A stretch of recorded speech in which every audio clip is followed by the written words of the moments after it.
Okay, so welcome back, Ellen, to the Zoom room for another live Autumn Letting Go club session. We'll dive straight into teaching for today in our email and Telegram message. So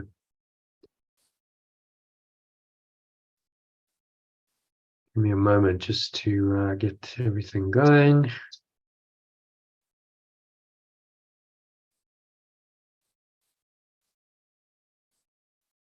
Share my screen with you.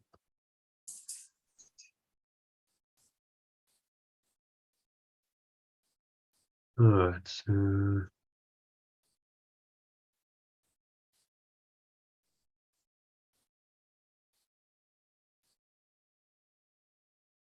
all right.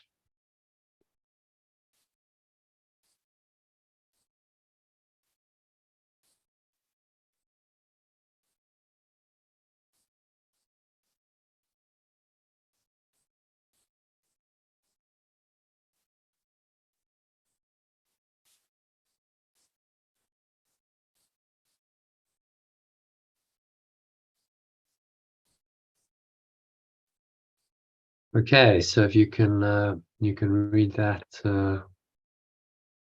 quote, which is actually from Psalm 23. It's the adaptation, Psalm 23. Shall I make that a bit bigger for you, perhaps? I'm fine. Yeah, a bit bigger. Yeah. All right. Pure formless awareness of perfect love is my guide, and so I shall not want for anything.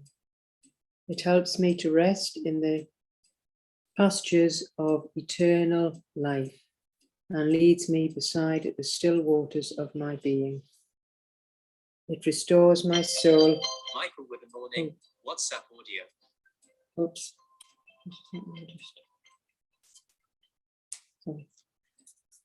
Sorry, I'll start that again. It helps me to rest in the pastures of eternal life and leads me beside the still waters of my being. It restores my soul and leads me in the ways of right-mindedness, in the identity of my true self. Although I walk through the valley of the shadow of death in this world, I will fear no evil, for the pure formless awareness of perfect love is with me, and its discipline and support comfort me.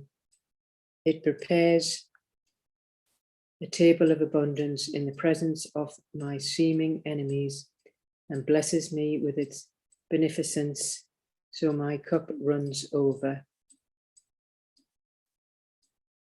Well, Psalm 23, which is probably the most famous psalm in the Bible, from the Old Testament. Which Psalms is one of the more beautiful sections or chapters. There's a lot of truth in there, and it's poetically written. So they poems or songs.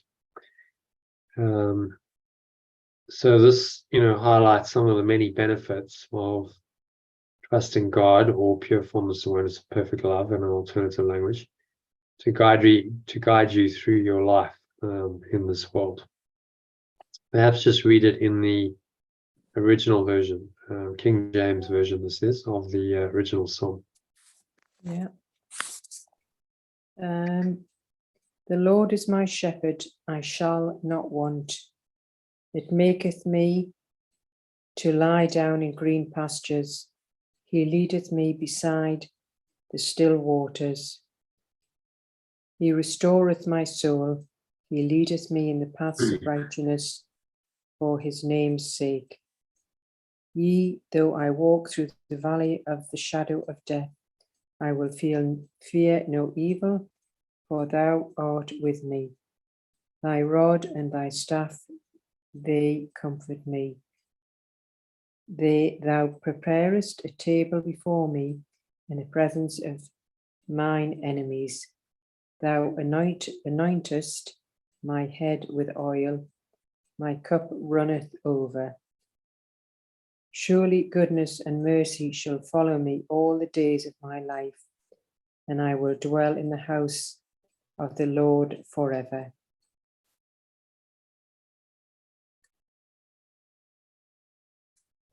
Yeah, yeah. So thoughts on that?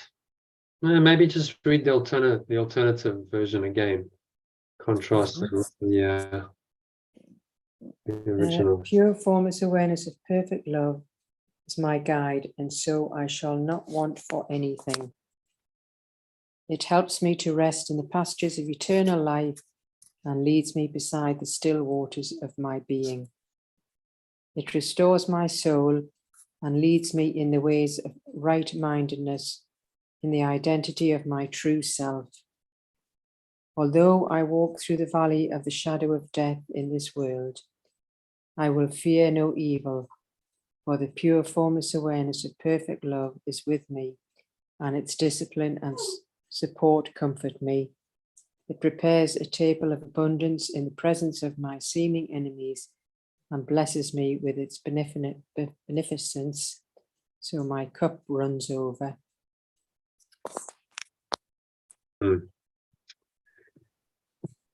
Yeah, so thoughts on that?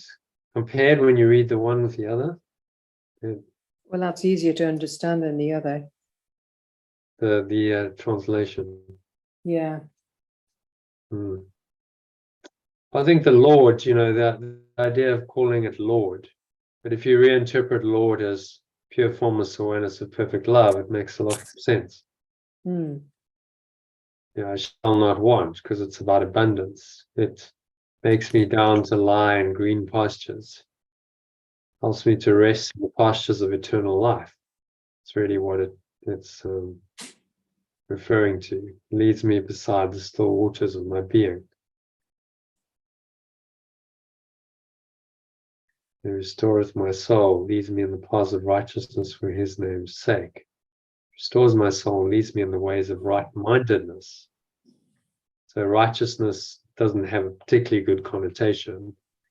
As we think of self-righteous Christians judging and condemning others, but actually what it means is right-mindedness. Leads me in the ways of right-mindedness in the identity of my true self, for his name's sake, in the identity of my true self.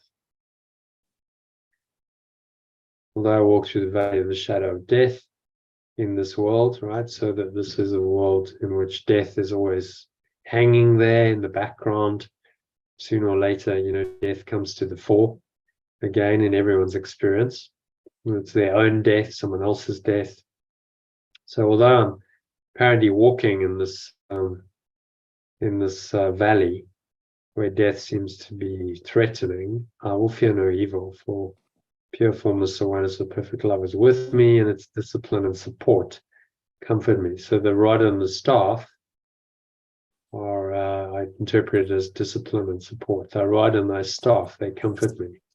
So the rod symbolizes discipline, and the staff symbolizes the support. So the discipline and the support comfort me. In other words, there's some kind of spiritual practice going on. What this is really referring to, alluding to. Prepares a table of abundance in the presence of my seeming enemies, blesses me with its beneficence, so my cup runs over.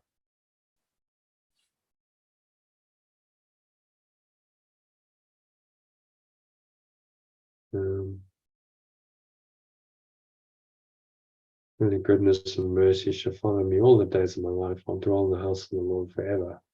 Okay. Seem to have missed out. Need to fix that. Never mind.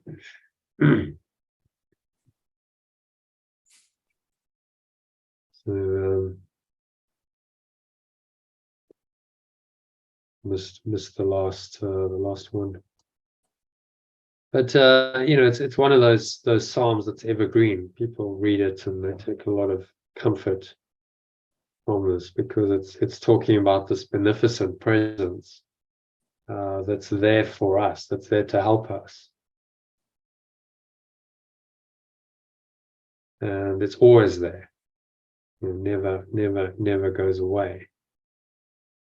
So trusting, as the psalm points out, trusting this awareness or presence that it calls the Lord, just your own deeper awareness, your own presence, interpreted correctly, who you are, this awareness of who you are, is the Lord, the true self.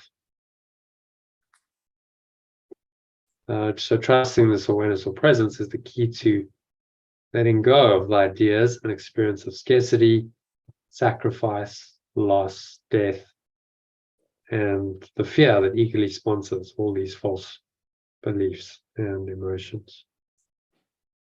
Therefore, trusting this powerful presence of perfect love that's still in your mind is also the key to receiving guidance about what to do and allowing abundance, peace, eternal life, miracles, your true self or Christ identity, and freedom from fear and conflict to enter your life and bless you with their beneficence.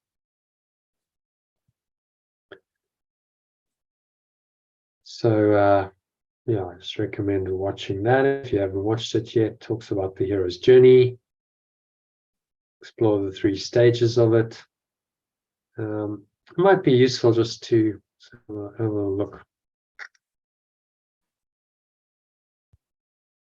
at this pathway in more detail. Joseph Campbell. So you want to do you want to read this, Elaine? There's a few pages just going through these stages. So there's 12 stages of this expanded hero's journey. Yeah. Where do you want me to start? At the top? Yeah. Joseph Campbell, an American psychologist and mythological researcher, wrote a famous book called The Hero with 1,000 Faces. In his lifelong research, Campbell discovered many common patterns running through hero myths and stories from around the world.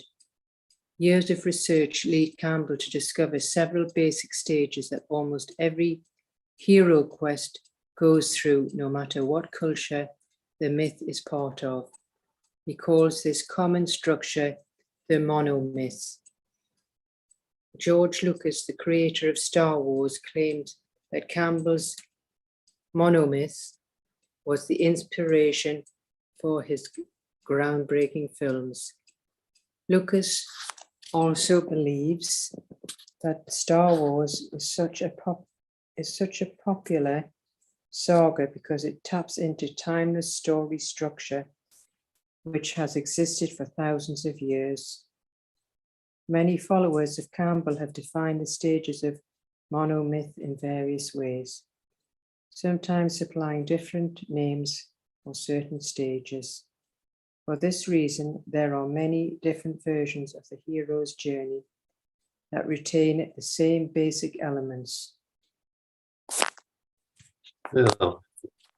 So this is the monomyth that Joseph Campbell saw as a common theme across all different traditions, cultures. He saw the same pattern. And he was the first one to really identify it and say, okay, there's a common pattern here. I've seen it. And then he wrote a book about it, and he formulated it into the stages of the hero's journey. And George Lucas is right. People tap in and they watch these movies because it taps into something universal that speaks to us as human beings. And so we enjoy watching these stories of heroes being challenged, going through trials, adventures, and finally overcoming difficulties to succeed. We as human beings, we resonate with that because it speaks to something deep inside of us, inside of ourselves, the hero in ourselves who also wants to triumph over our apparent obstacles. And so if you identify with the characters in the movie, then it's quite likely that you'll go watch the movie. So it starts with phase one, the ordinary world. So this is heroes existing in a world considered ordinary. It's uneventful by those who live there. It's just normal humdrum daily life.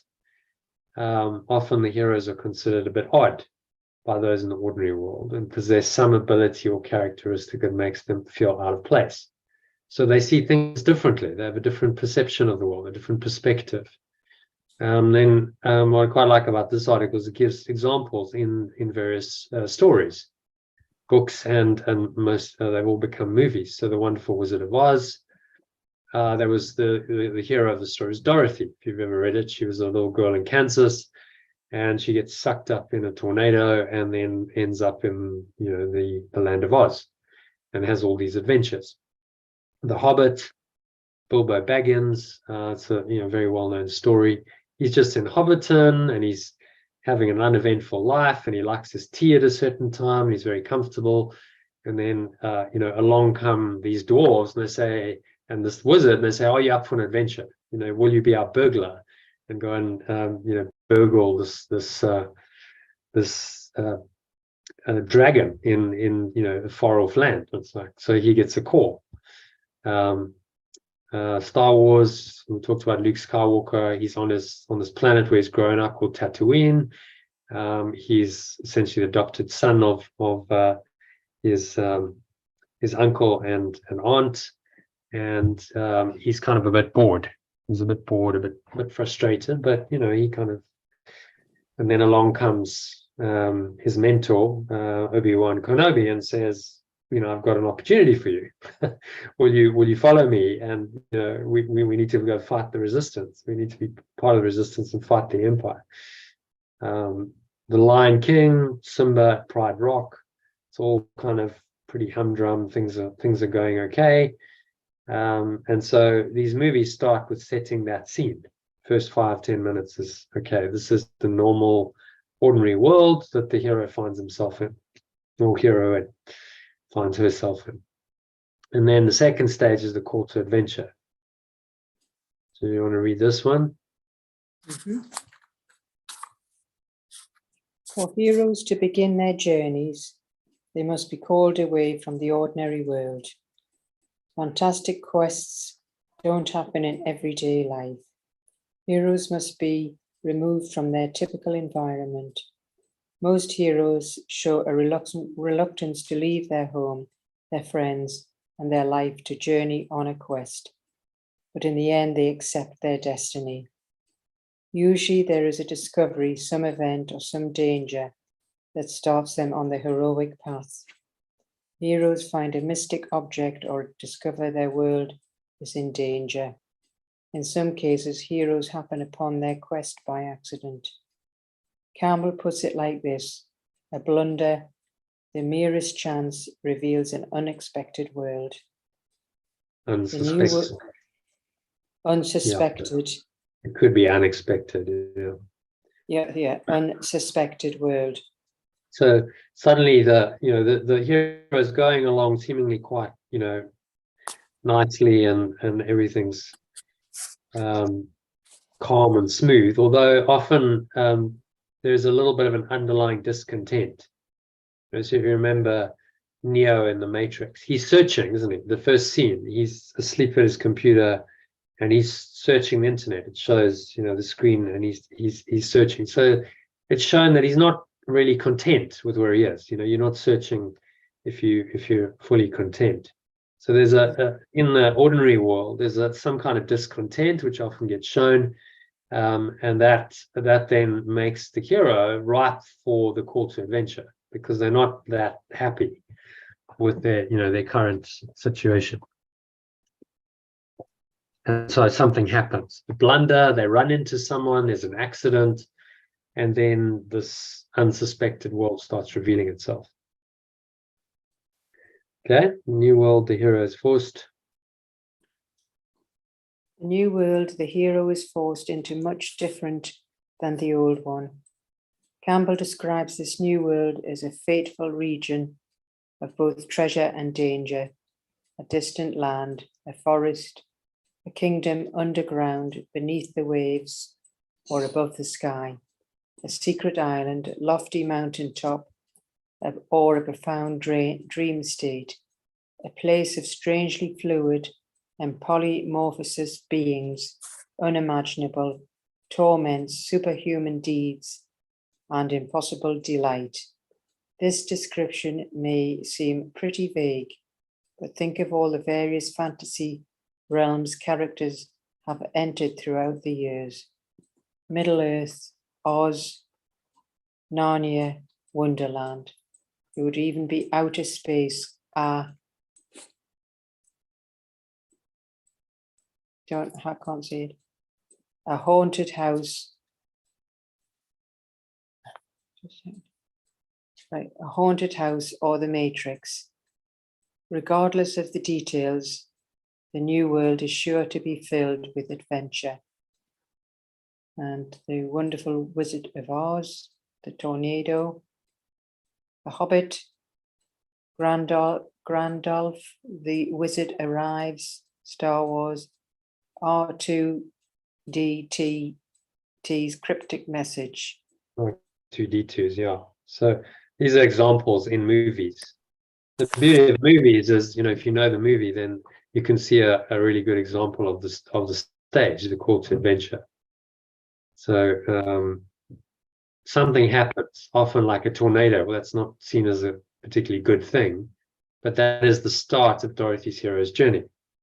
Sometimes it's a bit more sedate. So in The Hobbit, this wizard arrives and says, well, are you up for an adventure? In Star Wars, this droid arrives and gives a cryptic message to Luke Skywalker, which he doesn't know what it means. And so there's a call. There's something intriguing for the hero to go, okay, what does this mean? And do I go and explore this? And usually there's powers that say no, don't. Stay where you are because it's safer here. You don't want to go on an adventure. Just stick to what you know. So then that leads to stage 3. There's a refusal of the quest. Should we read that? Where am I? Which one? Right at the refusal of the quest. Refusal of the quest. During the call to adventure, heroes are given a task or a quest which only they can complete. They are faced with a choice: accept the quest or deny it. Their choice might seem like a no-brainer.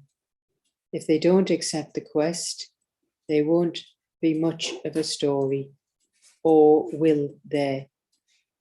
Actually, there are stories where heroes don't accept their destinies. When this happens, the stage is set for disaster. There's a reason why the powers that be have chosen a particular hero. A refusal of the quest only brings trouble. King Minos, the monarch of Crete, who antagonizes the Greek hero Theseus, does not do what the gods ask of him. Poseidon, lord of the seas, sends him a beautiful white bull. The gods' only order is the Minos must sacrifice the creature back to him. After seeing the magnificent beast, Minos decides he just cannot bring himself to do what the god asks and keeps the bull as a personal trophy. Enraged, Poseidon. Yeah. Oh, Poseidon. The Greek god of the ocean. Okay. Enraged, Poseidon vows revenge and causes Minos' wife to burn with lust for her husband's prized beast. The rest of this story is strictly MC-17. Yes. Yeah.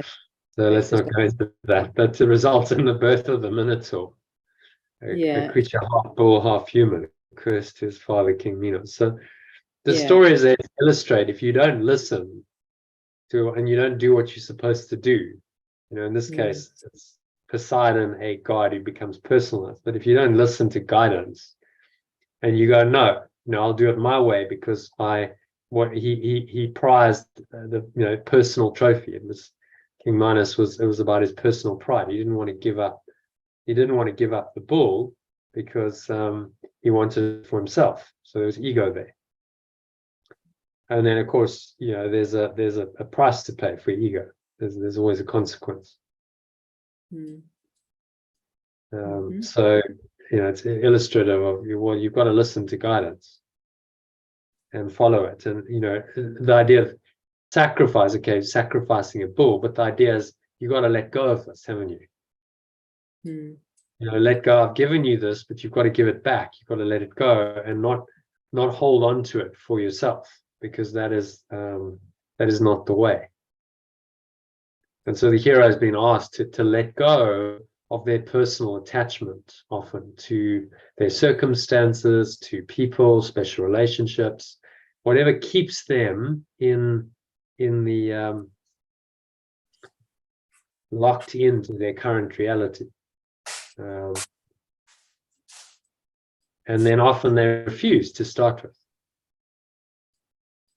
So in Star Wars, for instance, what Campbell notes that heroes who refuse their quest often become characters in need of rescuing. In Minos' case, the villain of another hero's journey. So they kind of fallen heroes, really, gone to the dark side, but in need of redemption. Star Wars, Luke refuses the quest until he learns his aunt and uncle are dead. So stormtroopers have come along, they've murdered them, they've burnt his home. It's like, well, there's nothing left for me. I've got to leave now. Lion King, Simba refuses to return to Pride Rock and accept his destiny, because he's hanging out happily with his friends and he's having a good time and he doesn't want to go. He's like, no, but it's only an initial refusal, and then there's usually something that causes them to shift and go, okay, I need to do this. Groundhog Day, if you've seen that movie with Bill Murray, example of the negative cycle caused by refusing the call. So he's not really willing to listen and let go of his ego, and so he just gets stuck in a loop. And he keeps living the same day over and over again and making the same mistakes, and he can't get out. He commits suicide and he wakes up on the same day the next day. There's no escape. So refusal of the quest, but the hero in these stories always accepts it in the end, and often circumstances conspire to make them do that. And then there's an accepting the call. Okay, so, the hero says, yes, I'm up for it, I'll go. So Luke Skywalker says, okay, I'll follow Obi-Wan Kenobi. In the Matrix, Neo says, okay, I'll take I'll go meet Morpheus and I'll take the red pill. and that opens up the next stage of the journey, which is entering the unknown. So do you want to read that as they As they embark on their journey, the heroes enter into a world that they have never experienced before. Very often it's filled with supernatural creatures, breathtaking sights, and the constant threat of death. Unlike the hero's home, this outside world has its own rules, and they quickly learn to respect these rules as they endure, their endurance, strength, and mettle are tested time and time again. After all, it is not the end of the journey which teaches, but the journey itself. The Wizard of Oz, Dorothy, must learn the rules of Oz. The Matrix, Neo must come to grips with the realities and unrealities of the Matrix. So it's a new world. It's got new rules. There's all kinds of challenges. There's tests. The hero really has to be on his or her game. Like, okay, I've got to really, up my game here. I can't carry on in the same way as I was in the known world. and so they have to, they have to dig deep, and they have to find something within them that allows them to cope with these challenges. The courage, strength, perseverance, grit, determination, discipline, love, and so on.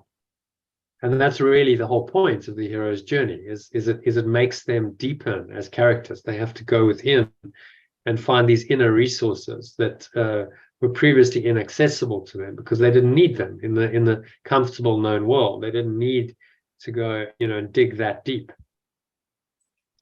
And so that's the value of the hero's journey, is it really starts this person on this deep journey of exploration, self-exploration into who they are.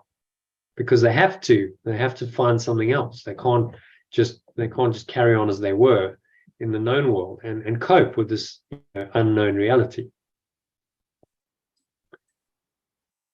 Supernatural aid. So there's very often supernatural figures that start appearing to help them. So we read that. Supernatural doesn't have to mean magical. There are plenty of hero stories that don't have wizards or witches per se. Supernatural simply means above the laws of nature. Heroes are almost always started on their journey by a character who has mastered the laws of the outside world and come back to bestow their wisdom upon them. The supernatural character often gives them the means to complete the quest. Some of the time, the gift is simply wisdom. Other times, it's an object with magical powers. In every instance, it is something the hero needs to succeed. As Campbell says, one has only to know and trust, and the ageless guardians will appear. The job of the supernatural assister is to give the heroes what they need to finish the quest, not finish it for them. The Hobbit, Gandalf, Star Wars, Obi-Wan, whatever. Cinderella, fairy godmother. Yeah, you're not a Star Wars fan then. Yeah. Obi-Wan Kenobi, yeah. So these were kind of mentor figures who come in and they help the younger hero on the path and give them some counsel and guidance. But the hero still has to do it for themselves. They're not going to do it for them, but they can teach them some skills, some wisdom, and then the hero, has got to go and journey and learn themselves. In the Matrix, it was Morpheus was the mentor, the guide, and in most of these movies, you'll see there's generally an older figure who may or may not be magical, but in Gandalf was a wizard, so he had magical powers overtly. Obi-Wan Kenobi had the Force, so he has this, something about him that's not normal. And the fairy godmother has this magic, that allows her to turn mice into horses and whatever. And then there's a talisman.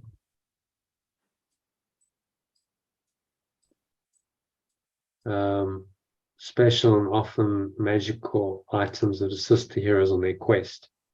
So it could be slippers in the Wizard of Oz. In the Hobbit, it was a ring. Star Wars was the lightsaber, so on. So you also get allies and helpers. So everyone needs a helper, much like every superhero needs a sidekick. So without the assistance of their companions and helpers along the way, most heroes would fail miserably. For example, in the Greek hero story of Theseus, Minos' daughter Ariadne, after falling hopelessly in love, helps Theseus navigate the labyrinth. She does this by holding one end of a golden thread while Theseus works his way inward to slay the Minotaur. Without her help, Theseus would never fulfill his quest or find his way out of the maze once he did so. So Lord of the Rings, there's a guy called Samwise Gamgee who goes with Frodo, and he's his assistant. Wizard of Oz, you've got the Tin Man, the Scarecrow, and the Cowardly Lion. Those are Dorothy's companions. Then tests and the supreme ordeal. So you want to read that one? The heroes progress through series of tests, a set of obstacles that make them stronger, preparing them for their final showdown. At long last, they reach the supreme ordeal, the obstacle they have journeyed so far to overcome. All the heroes' training and toil comes into play now. The journey has hardened them, and it's time for them to show their prowess. Once this obstacle is overcome, the tension will be relieved. The worst is past, and the quest, while not officially over, has succeeded. Star Wars, blowing up the Death Star. Lord of the Rings, Mount Doom.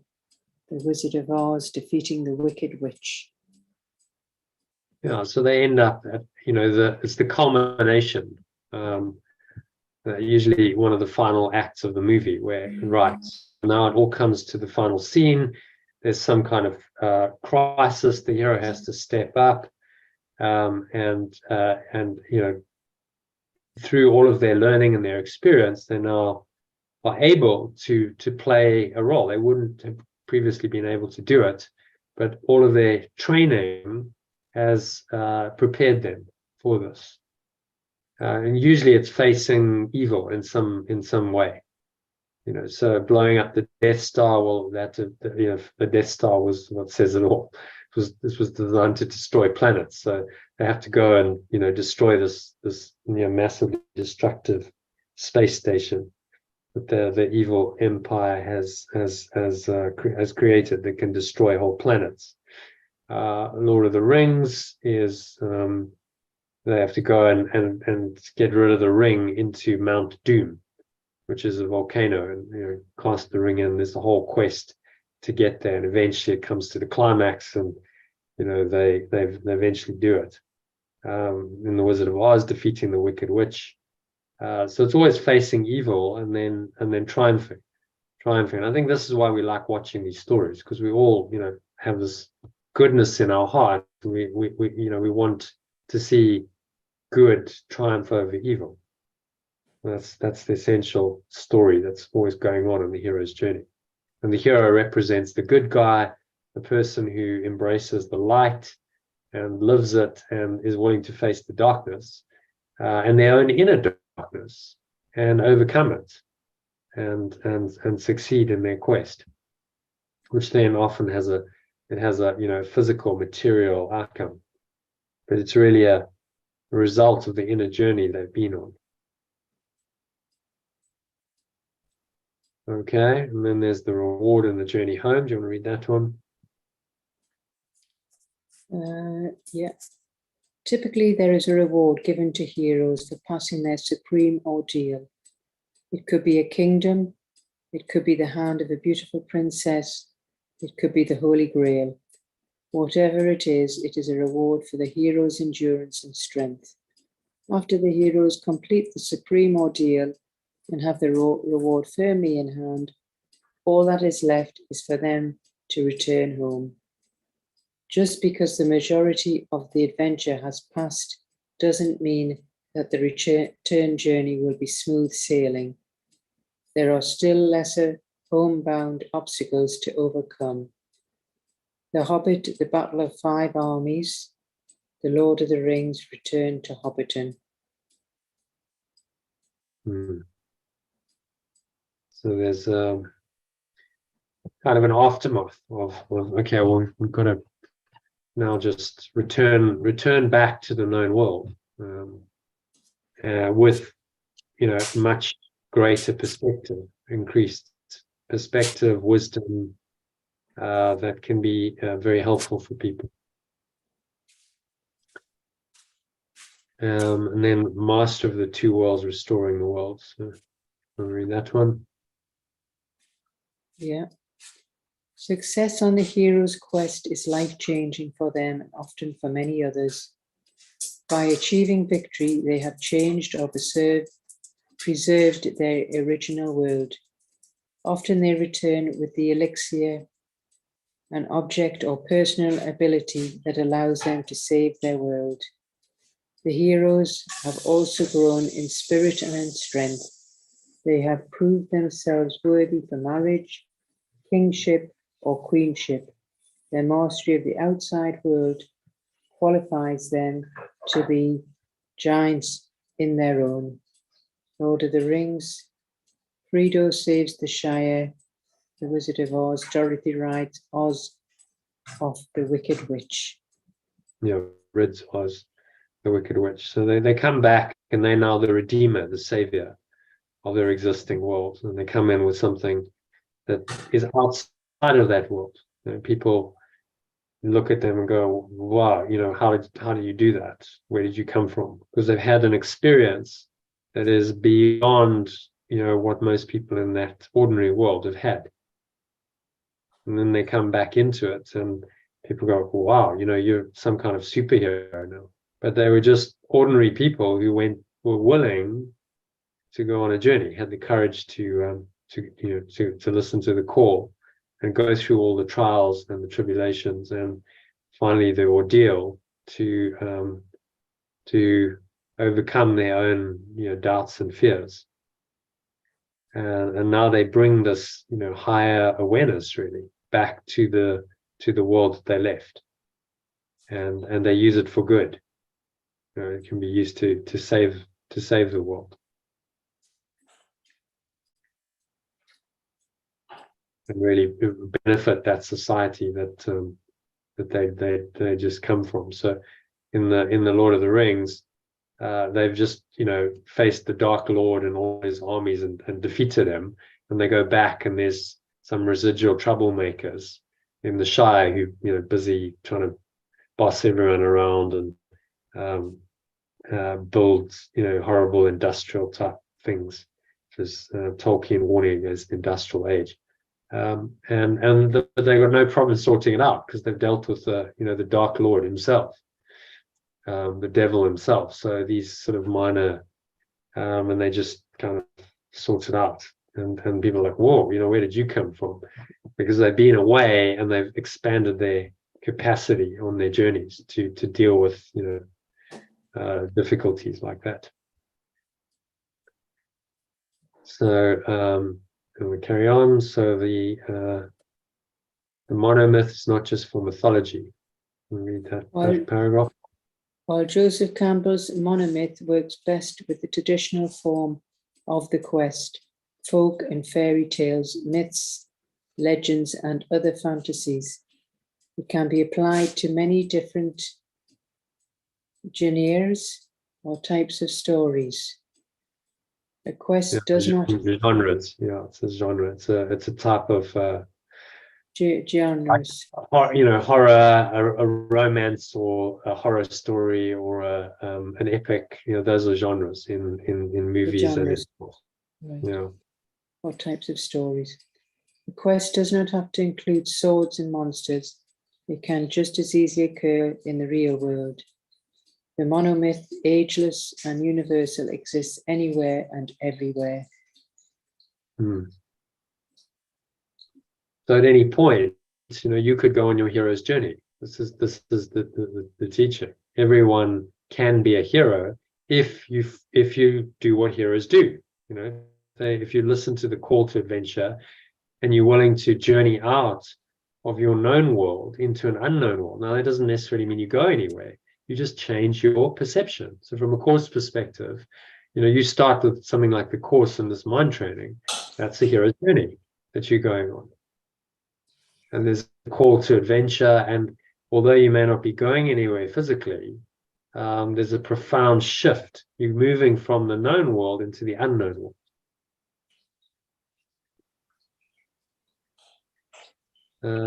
So these are some of the archetypes appearing in the hero's journey. Joseph Campbell was heavily influenced by the Swiss psychiatrist Carl Jung, whose theory of the collective unconscious involved archetypes. So these were recurring images, patterns, ideas from dreams and myths across various cultures. So below are several of these archetypes often found in myths. So there's heroes, That's the central figure in the story. They're the hero of the story. And everyone is the hero of his or her own myth. We're all heroes of our own dream. Yeshua calls it the hero of the dream. He says, you're the hero of your own dream. So we're all heroes. Just some of us don't necessarily know that and don't act very heroically.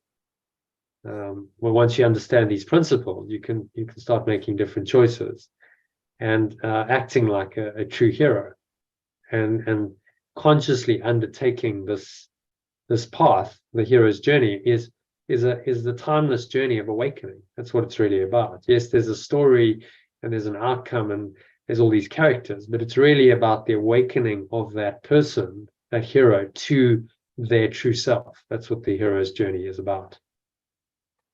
Where's our Mm. finish for the front? Then you've got shadows, so that's villains, enemies, the enemy within. This could be the repressed possibilities of the hero, his or her potential for evil. So usually, the hero's got to face this, got to face their own darkness and overcome it. And that will be reflected to them in the external. So the villain or the enemy they face is really a reflection or projection of their own inner enemy, the ego, and which they have to face and overcome, which they do in that final ordeal. And they have to have the courage to face it directly and overcome it. Mentors, the hero's guiding principles. So the mentor stands for wisdom, guidance. Herald, the one who brings the call to adventure. This could be a person or an event. So it's okay, something's going to change. Threshold guardians. So those are the forces that stand in the way at important turning points, including jealous enemies, professional gatekeepers, or even the hero's own fears and doubts. In the end, it's all the hero's own fears and doubts, but they get manifested or projected in the external, in the form of enemies, gatekeepers. So these are people like, no, you're not moving. You can't go on your adventure. So often friends and family, people who want to maintain the status quo are gatekeepers. And the hero has to disregard them in order to go on their journey, because if they listen to them, they're not going to go on their journey and become the hero that they need to become. So these people may seem to be well-meaning, but they're actually limiting the growth of the hero and really blocking the spirit from coming into the hero's mind and awakening him or her. What else you got? Shapeshifters.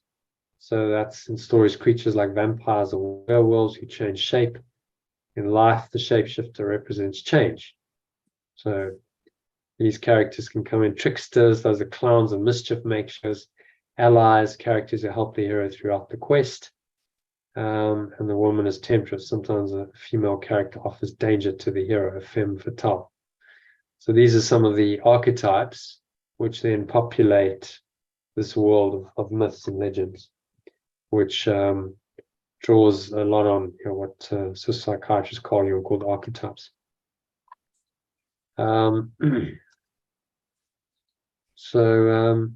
There we have the basic outline of the hero's journey. So there, in a diagram, you see a call to adventure, the meeting of a mentor, crossing of the threshold, going through trials and failure. There's helpers, there's growth and new skills. So this is all about the initiation and the training. And then finally, they go through the death and the rebirth.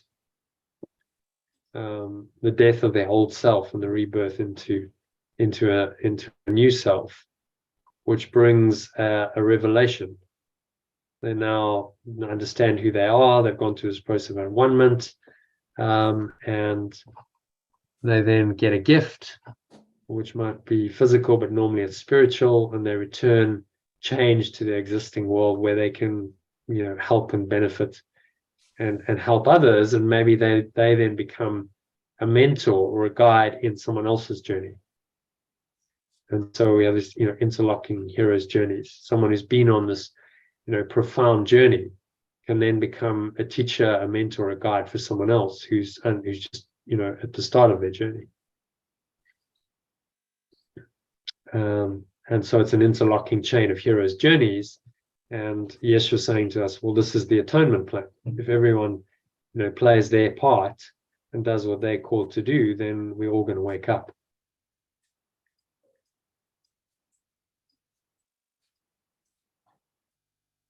Okay, so any thoughts, comments, or questions on that? Some interesting stuff. I thought we'd just dive into it in a bit more detail. Mhm. Any questions about any of that? Well, a lot of us don't really get past the second act, do we? Getting onto the third act is, it is certainly the hero. Well, yeah, third, we refuse the call. Many people. No, sorry, never- this one here, second act, number 6, I mean. Yes, yeah. That one's a bit more, it's getting to this, the next one. The first one's, he's starting Well, to. many people refuse the call. So Yes, of course. And then they get stuck in, normal world, the humdrum world. Yeah. They're not very happy, but they try and content themselves with what that world offers them. So then that's the material world. Oh well, this world can give me pleasure, or it can give me whatever, special relationship, or it can give me stuff, it can give me status, it can give me security. And they choose that rather than the risk of going on the adventure, going into this unknown world, which is quite scary at this point. The threshold, you really don't know what you're stepping into. I remember, a moment like this for me was when I decided I wasn't going to go back to university. So I'd done 4 years, and then I had a place it was called the graduate diploma in accounting. I'd qualified, so if I'd gone back, then that would have been, that I would have been set on that road to become an accountant and I was like, no, it just doesn't resonate. I don't want to go further with this. So I remember sending them a letter the days before email. And I went up and I just before I posted that letter, there was a sense of, okay, this is it. The moment you post the letter, that's it. You've taken another path. And I knew that there was an awareness of that. I was crossing a threshold essentially into another world, a much more unknown world. That world that I was letting go of was like, okay, yes, I know what that path is. I could do it. I could do my GDA. I could get become an accountant, and just go into the corporate world and, start earning money and da. That's a path that's been laid out for me. The other way is unknown. It's uncertain. I didn't know what that would look like. I was going to be a professional squash player. Like no security, the path. But it was a call to adventure. It was like, okay, are you going to do this? Are you going to break free of the restriction of this, this kind of set path and adventure? Go on an adventure. And I remember dropping that letter, and it was like, take a deep breath and and go for it. And my life hasn't been the same. If I'd made a different choice, then my life would have been very different. It put me on a very different course, which I'm very grateful for. I mean, there were no regrets at all, having done what I did. But I've had times where you're like, well, how am I going to manage? How am I going to cope? It can get quite difficult and stressful, and yet somehow you manage. And because you learn new skills that you wouldn't have gained otherwise. If I just followed the normal way. What I think the biggest thing for me was to avoid becoming very limited and stultified in my thinking. I could see how this thought system of this accounting, and it's based on prudence, and it's all about measuring the past. I could see how that didn't really resonate with me, and that if I carried on that track, it would start to affect my thinking in a way I didn't really want. And so, you know, I had to make the choice to let it go, which was a call to adventure. That was a crossing of the threshold into, you know, the second act of a lot of adventures, a lot of trials, tribulations, failure, adventures, a lot of growth, a lot of new skills, which, you know, are all very valuable. You know, now I'm 50, and all of that stands me in good stead. You know, it's like there's a lot of learning and experiences that I've had that now allow me to operate on a much higher level than I probably would have been able to if I hadn't followed this path. Certainly wouldn't be able to do the kind of entrepreneurial things I'm doing if I'd followed a more conventional path, probably. Upscaled, you know, so through the whole journey, you upscale yourself, and you have a lot more capacity to help yourself and others. That's the point. So you've helped yourself to attain this higher state of awareness of who you really are. And then the natural intention is to, you know, come back into this known world and benefit others and help others with, you know, what you've learned. And what you really bring back, the gifts you bring back, are these the skills, the growth, the character development, the skills that you can now bring in to help others. And all of that is an adventure. You know, that's a life well lived. The hero's journey is a life well lived, a life of growth, of challenge, of learning, and all of that is to the end of it at one moment. You know, it's all about learning who you are, really. That's the subtext. It wasn't that much emphasized in this article. If I'd written the article, I would go a little bit more into the spiritual dimension. So, but what is it really saying? You know, the hero's journey is the journey of spiritual awakening. That's what it is. That's why it's a universal monomyth, because everyone is ultimately going to awaken. We're all being called to awaken, to, you know, go through our hero's journeys and awaken to the truth of who we really are. And those who listen to that call become the heroes of this world and the inspirers of others, because, you know, we're inspired by people like that, not by the people who stay, you know, stuck in their kind of known world, who don't want to move. Remember, did you ever watch a movie called The Poseidon Adventure? No. There was one scene that really struck me. I'm just turning on the light. There was a scene that really struck me in that. It was an old movie with Gene Hackman, and so this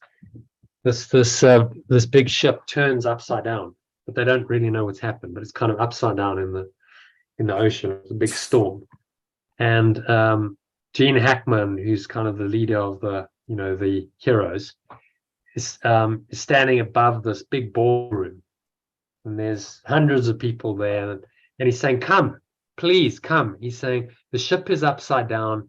If you stay down here, you know, it's almost certain death, because if I'm right, you know, that water's going to come in here any moment. You're all going to drown, and so we need to go up." And they don't understand what's happened, and most of them are like, no, we'll wait here to be rescued. Someone will come and get us. He's going, no one's going to get you. You need to get out now. And he pleads with them. It's like quite a long conversation. He's pleading with them. He's arguing with, you know, the naysayers, and he's saying, "Please, you know, come. We've got time now. Come."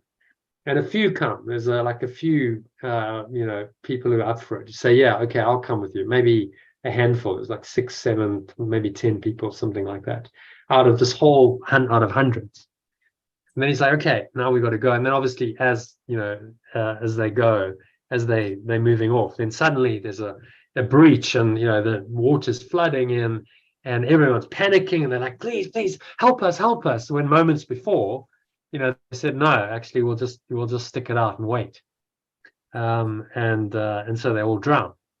You know, the ones who didn't have the courage to say, "Okay, you know, I'm up for this. I need to go on an adventure here if I'm going to live. I can't just stay here and expect, you know, to be saved. I've got to be proactive. And it always struck me, and then that's, you know, really a metaphor for life, isn't it? It's like those who like just going to stay in and wait to be saved, or for some external force to save them, are not the heroes of this world. It's the people who say, okay, you know, I'll make a decision, and I'll go. You know, I'll be the hero, and that means I'm going to have to, you know, test myself. It's not necessarily going to be easy, but okay, you know, I'm up for the challenge, and that's, you know, what we've all been called to do in our own lives. Even if you're not going anywhere physically, you know, just by undertaking the course and studying this and trying to apply it in your daily life, you are on a hero's journey, because you're going out of the known world into the unknown world, and you're having to face, you know, the difficulties, the trials, the temptations, the difficulties of that journey, and you know, it's unfolding daily for you. So every day is a, you know, another episode in the hero's journey, which is you know, it's an interesting way. It's a much more rewarding way, I think, of living your life than just being stuck in the known world and just same old, and there's no growth. That's, you know, that's heading one way. That's heading towards death. So the growth is really growing back to who you truly are. That's what the growth's about. Okay, so let's have a look at our lesson, shall we? Any other questions on that, Elaine? No? No, that's good. Yeah. Well, yeah. Very good. Okay. So let's go to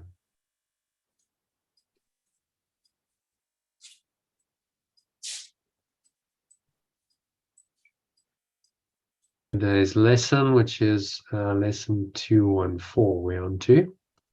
Just remove that. So yeah, if you can read, there's the image. If you can read the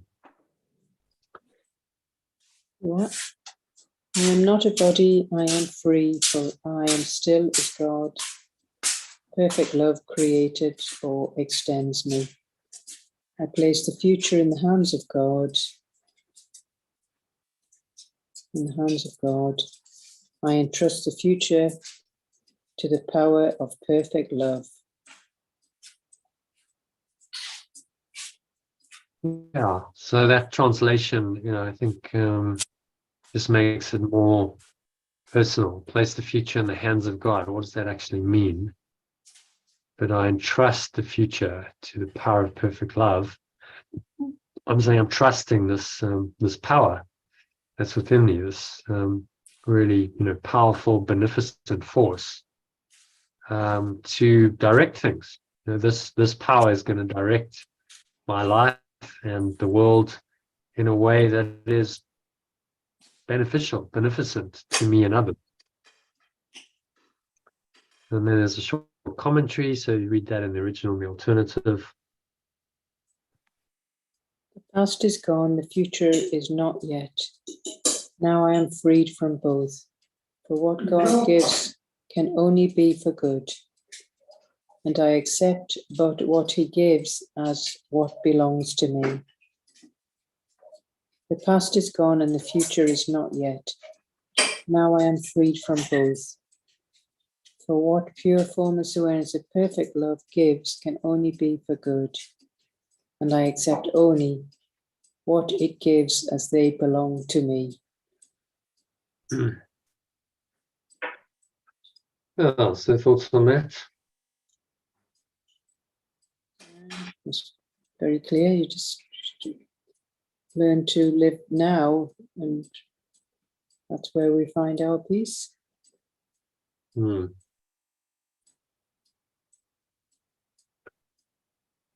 I'm freed from both.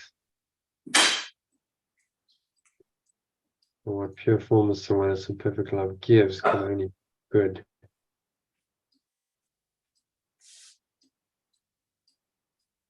and accept only what it gives as what belongs to me. So it's a gratitude comes into it. It's a giving thanks. Yeah, I'm very thankful. This is only for good.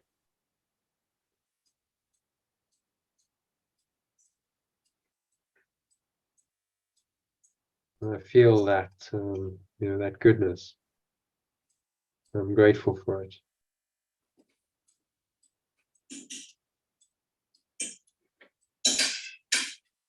Except only what it gives is what belongs to me.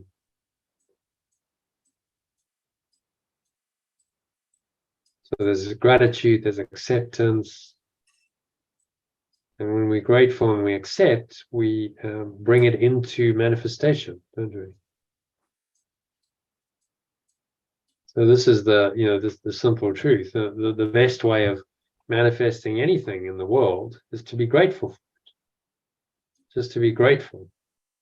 Because that's an energy of completion. That's an energy of actually I'm okay. I'm not lacking in anything. I'm grateful. So there's an energy of abundance.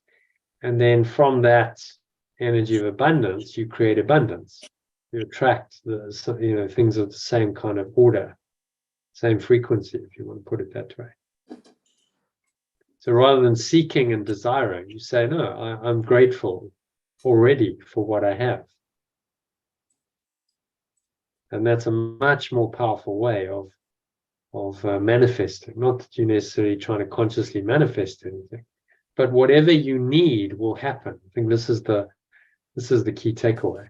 And trust the future to the power of perfect love. Okay, so whatever is needed, whatever experiences I need, whatever needs to happen will happen if I trust the future to the power of perfect love.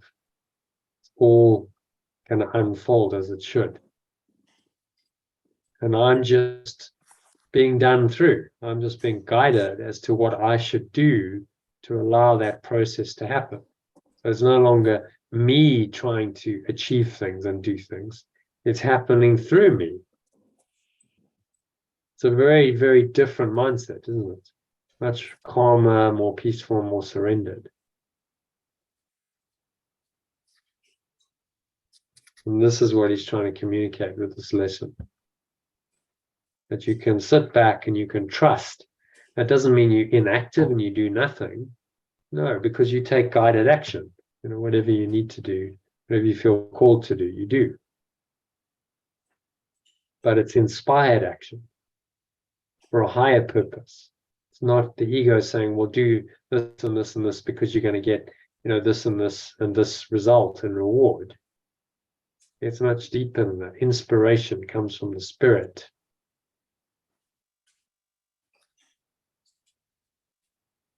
Not the root word spirit. So it's inspiration, inspired, coming from a state of completion, of gratitude and love, and just a feeling of wanting to extend that. That's inspiration. Motivation says I want to get a result in form. So I don't have the result I want, but I have a goal. I'm not going to work to achieve the goal to get the result. And when I get the result, then I'm going to be in a better off state. I'm going to achieve something. I'm going to be happier. I'm going to have something that I didn't have before. And so do you see the difference between motivation and inspiration? Mm-hmm. Quite an important distinction.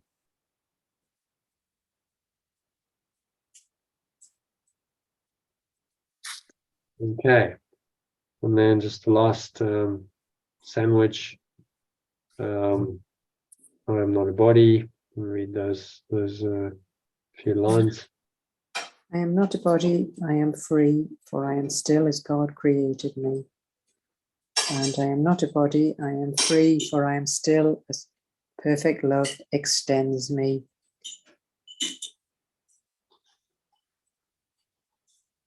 Thoughts on that? What's that saying to you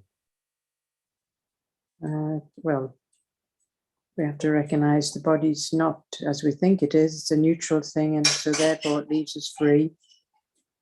And if we keep, stay still, then this is where perfect love extends us. Mm. In the stillness is where we find the peace of God. Mm. I'm still. So there's a double meaning there. The still is I remain as perfect love extends me, but I am also still in that I'm perfectly peaceful. I'm at peace as perfect love extends me. Because perfect love is total peace, the pure formless awareness of perfect love is that stillness. Okay, so any other thoughts or comments or questions on that? Otherwise, shall we should go into meditation? Yeah. Okay, so let's do that.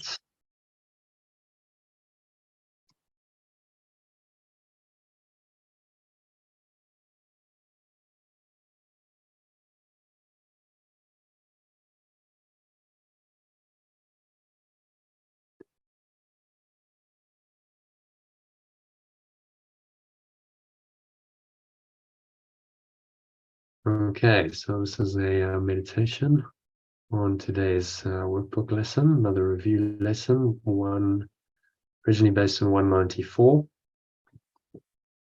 Lesson 214 we're on to, so just to prepare yourself, going somewhere where you're not going to be disturbed.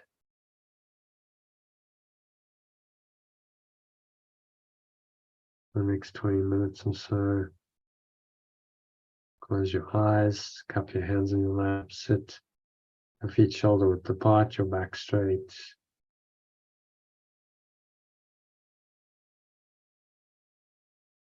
Take a nice deep breath in through the nose. So you're breathing in. With the lower stomach, blow the stomach up like a balloon. Clench the sphincter muscle to lock the energy in. Pull the energy up the spine into your heart center.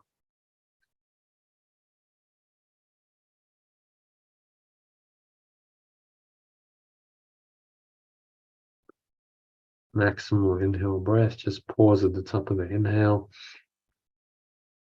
You breathe in.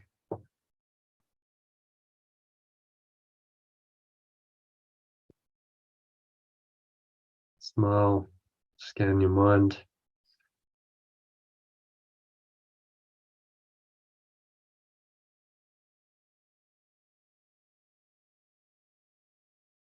So just noticing any thoughts going on, related emotions, body sensations.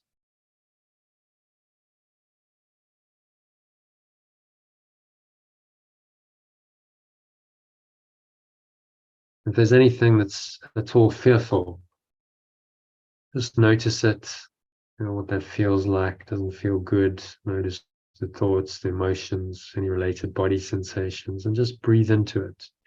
Reminding yourself as you do that, that I'm not a body. I am free. Or I am still as God created me. Or still as perfect love extends me.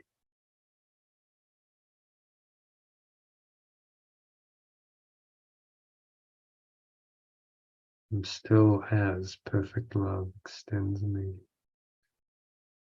And so as you breathe in, feel that extension. So your source is just extending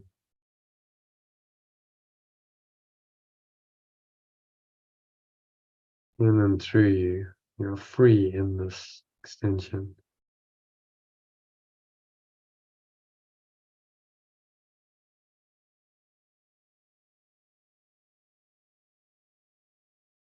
And just be willing to let it all go. Any fear, just give it over, hand it over to God, to perfect love in our translated language. So say I place the future in the hands of God, or I entrust the future to the power of perfect love.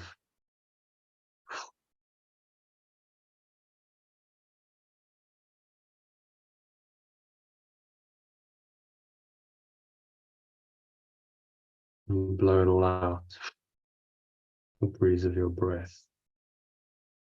The nothingness that it really is. It's going, gone. Lower stomach into the spine, expel the last remaining air out.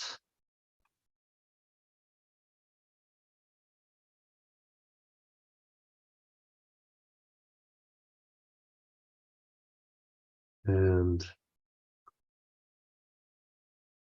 just rest here in this power of perfect love for a few moments. Say, I am not a body, I am free. I'm still as perfect love extends me. Past is gone, future is not yet.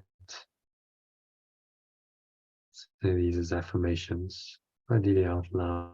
So past is gone and the future is not yet. Breathe in again. Now I am freed from both. Exhales. Repeat those words. Breathe in again. For what? Pure, formless awareness of perfect love.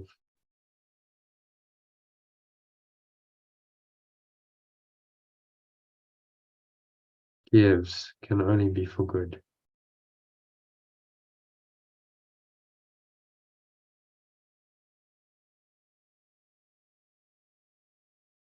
And I accept only what it gives as what belongs to me.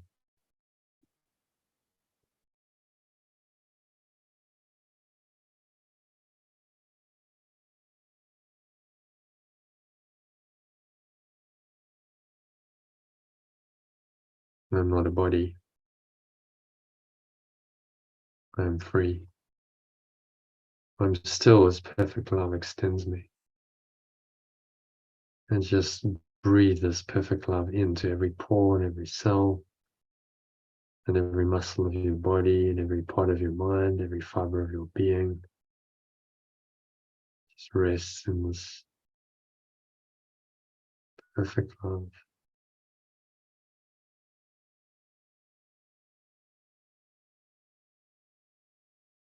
There's nowhere else to go, there's nothing else to do.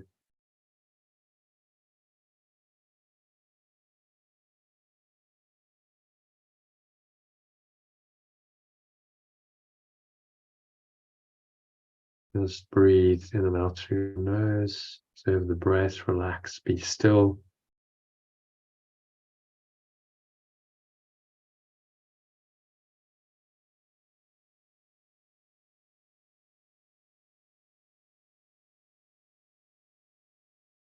And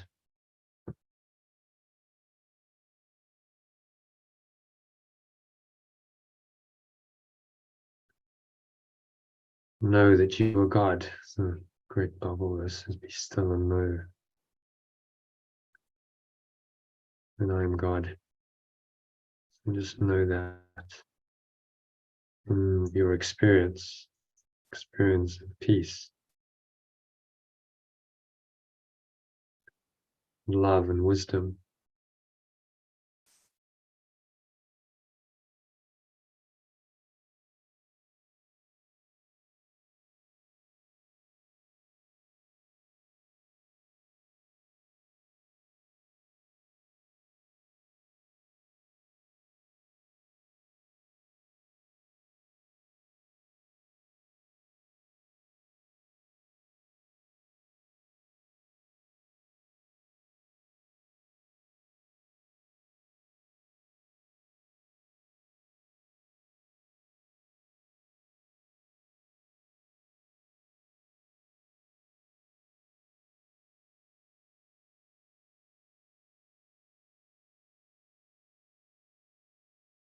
Just surrender into this deeper experience. Peace, love, wisdom, joy, words fade away and not needed.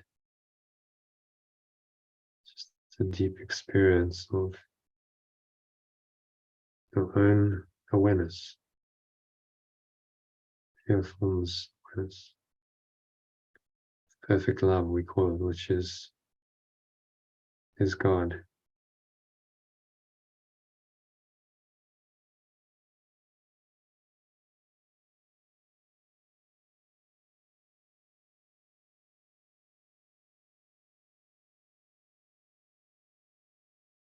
Think inwards to this awareness. Let nothing impede you. Just follow the breath, watching the breath. You keep your mind clear, calm, empty, open, and aware. And just, you're able to sink deeper and deeper into this awareness with each breath.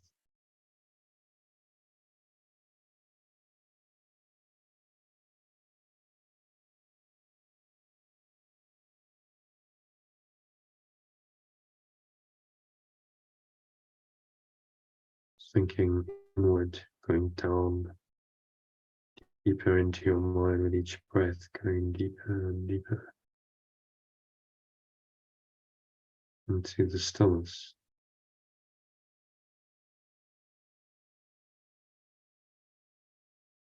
Quietness, the calm.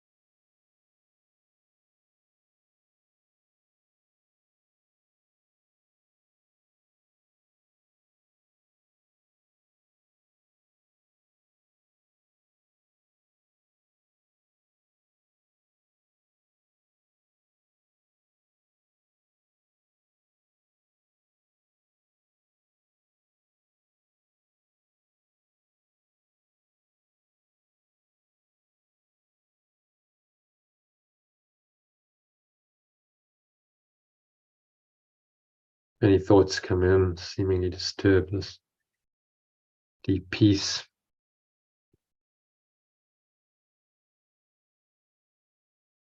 And just observe them.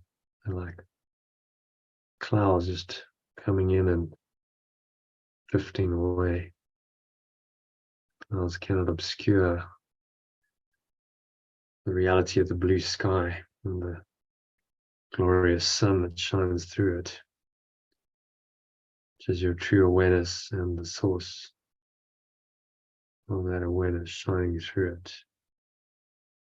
Clouds have no impact on this glorious blue sky and the sunshine. So we're on another level. So just stay in this state of higher awareness, glorious light streaming into your mind, and in this open, expansive, empty awareness.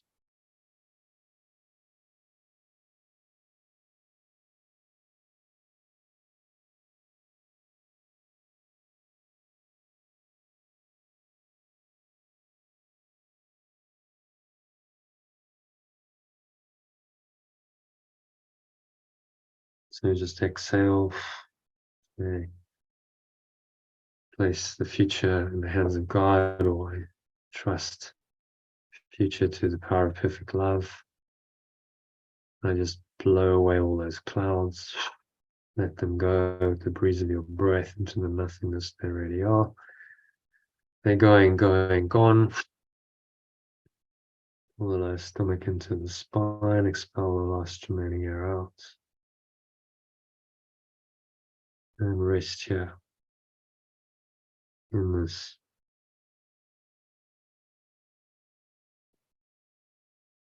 deep peace and stillness.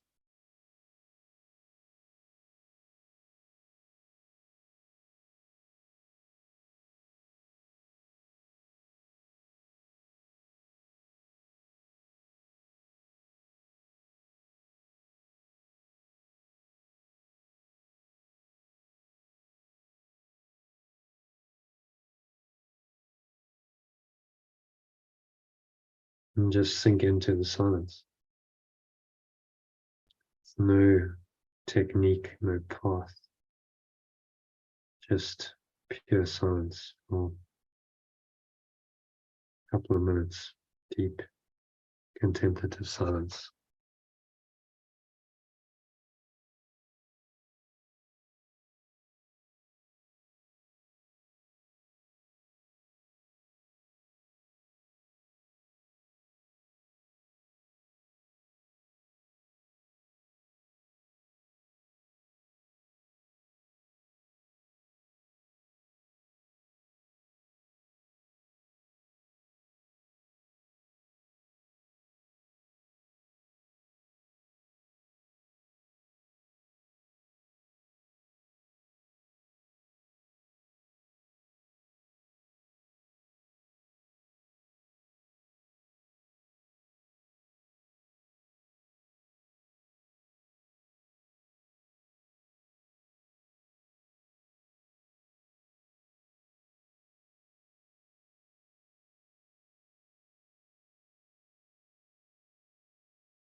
So just gently coming back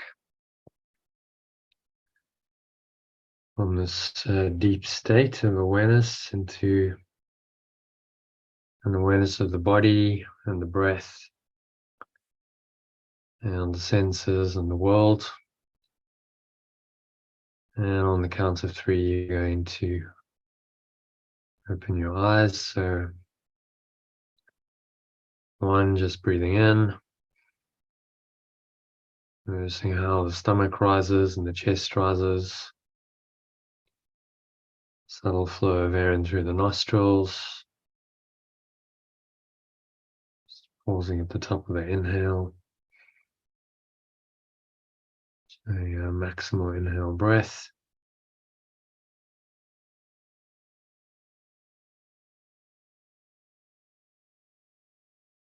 Let your sphincter muscle lock the energy in.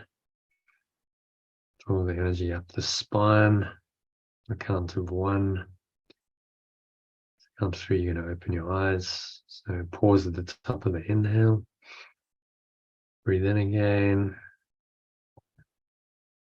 Just scan your mind. So observe thoughts, any emotions, related body sensations going on, particularly anything that feels negative, limiting, contracted, constricting in any way.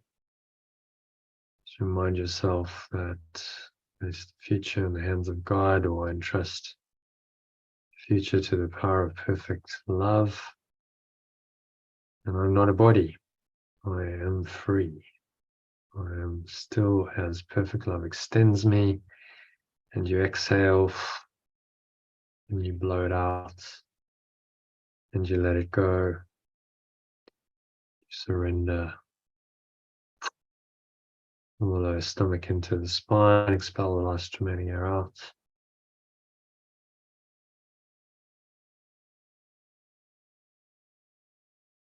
And you rest in this deep peace and stillness.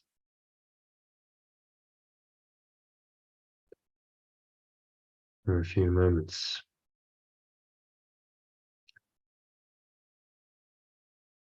Count of 2, notice the weight of your body pressing down into the chair, your feet touching the ground, noticing what you're feeling, your hands touching. Maybe there's a subtle flow of air on your skin, notice that.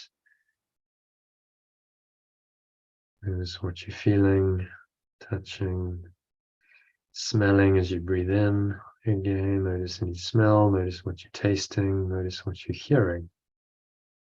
Noticing all these things from a still, calm state of awareness. So you really recognize that you're unmoved by whatever the sense perceptions are.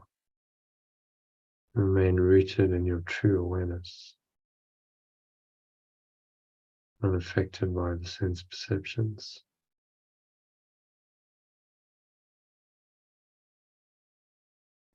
So you're just going to stay connected to this awareness for the rest of the session in the evening. Remind yourself, just remind yourself of the lesson.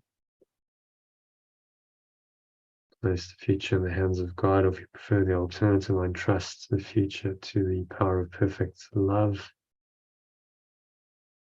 Just to activate this deeper awareness. These words are just pointers into the state of deeper awareness, to an expanded, expansive, awakened state.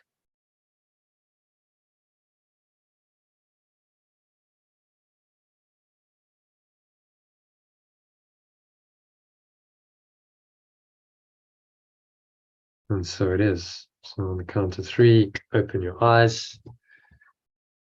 Just take a minute to look around. So you're going to just look at any object in the room for a few seconds. Notice it in the state of awareness, calmly. Notice the peace that was there when your eyes were closed. It's still there.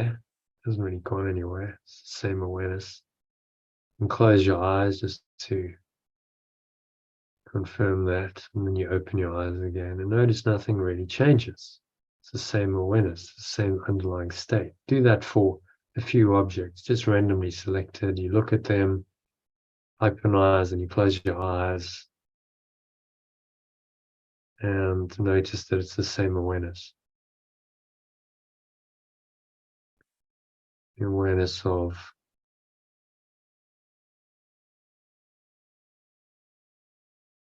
perfect love. Pure formless awareness of perfect love is with you always. In other words, God is with you always. Because it's your own true awareness. Can't live without that awareness. So that brings us to the end of the meditation, the first part of the session.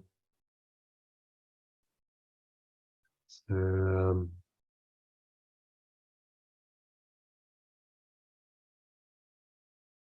let's have a look at the text, shall we, then? Happy to go into the text? Yes. All right, so text reading is, where are we? So this one is chapter 26. On to section 2, chapter 26, called Many Forms, One Correction. Many Forms, One Correction. It's 8 paragraphs, so I'm sure we can finish it.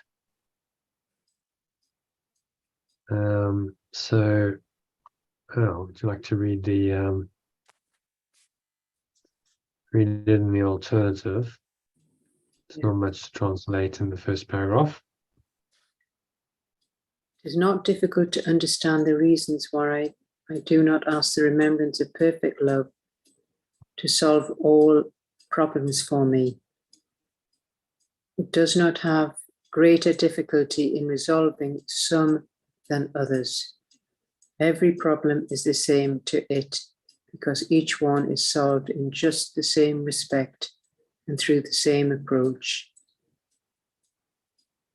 The aspects that need solving do not change from the problem seems to take. A problem can appear in many forms and it will do so while the problem lasts. It serves no purpose to attempt to solve it in any special form.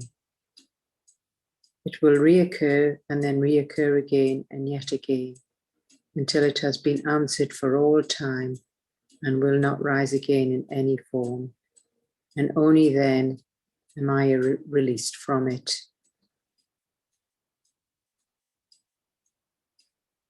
Yeah. So what's he saying here in summary? Well, all problems are exactly the same. Pure formless awareness, just sees them all the same, and they're resolved in exactly the same way through the same approach. And the aspects that need solving do not change, whatever the problem seems to take. So, of course, problems can come in many forms. They certainly don't serve any purpose. So, and they will reoccur and reoccur until it has been answered. When you look at our lives and you look at human history, it's the story of just recurring problems, really. Problems just don't go away and they just recur, and often we think we've solved it, but it comes back in another form, and that's the story of the human condition. I'm saying the only resolution is to accept the truth, which is the Holy Spirit telling you that none of this is true and none of this is real. That this entire illusory reality you've invented is not real. And that ends the problem. If you truly accept that answer, that ends every problem once and for all. So he's asking us to bring that, that final answer, the truth to every problem, to resolve it and release it.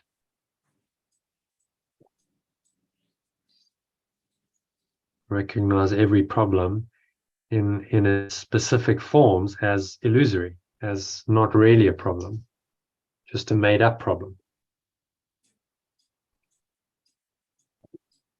You think about how this works with the ego. It needs problems, doesn't it? Yes. Without problems, it would have no food, no triggers for its negativity. So why have we invented a world of problems and not a world of complete bliss? Because the problems are required to trigger the negative thoughts and emotions, which is how the ego exists and perpetuates itself. Mm. And it's why we'll never solve all of the problems of this world on the level of form. Yes, you're saying, well, just give it up. You're trying to solve all these problems, and then you create more problems. So all of our attempts to do that as human beings, in our personal lives, as a species, we try to solve problems ingeniously, haven't we? There's all kinds of technologies, and we've made so-called progress because we've tried to solve the problems of living here, and problems related to the environment and health. We've all these things we've done to try and solve the problems of living in this world, and yet problems are still there. Problems still occur. You can't get rid of problems. There's no technology that's eliminated all problems. The only technology that will do that is in the mind, and that's the technology, if you want to call it that, of forgiveness or letting go. That's the only solution to all problems. And that answers them for all time, once and for all. And once you bring any problem to that answer, and you really realize that the problem is not really a problem, it's just a made-up problem that your ego is using to perpetuate itself, then you can let it go and be released from it forever, which is what he's saying here in this paragraph. Okay, happy with that, number one? Yeah. Yeah. Patty,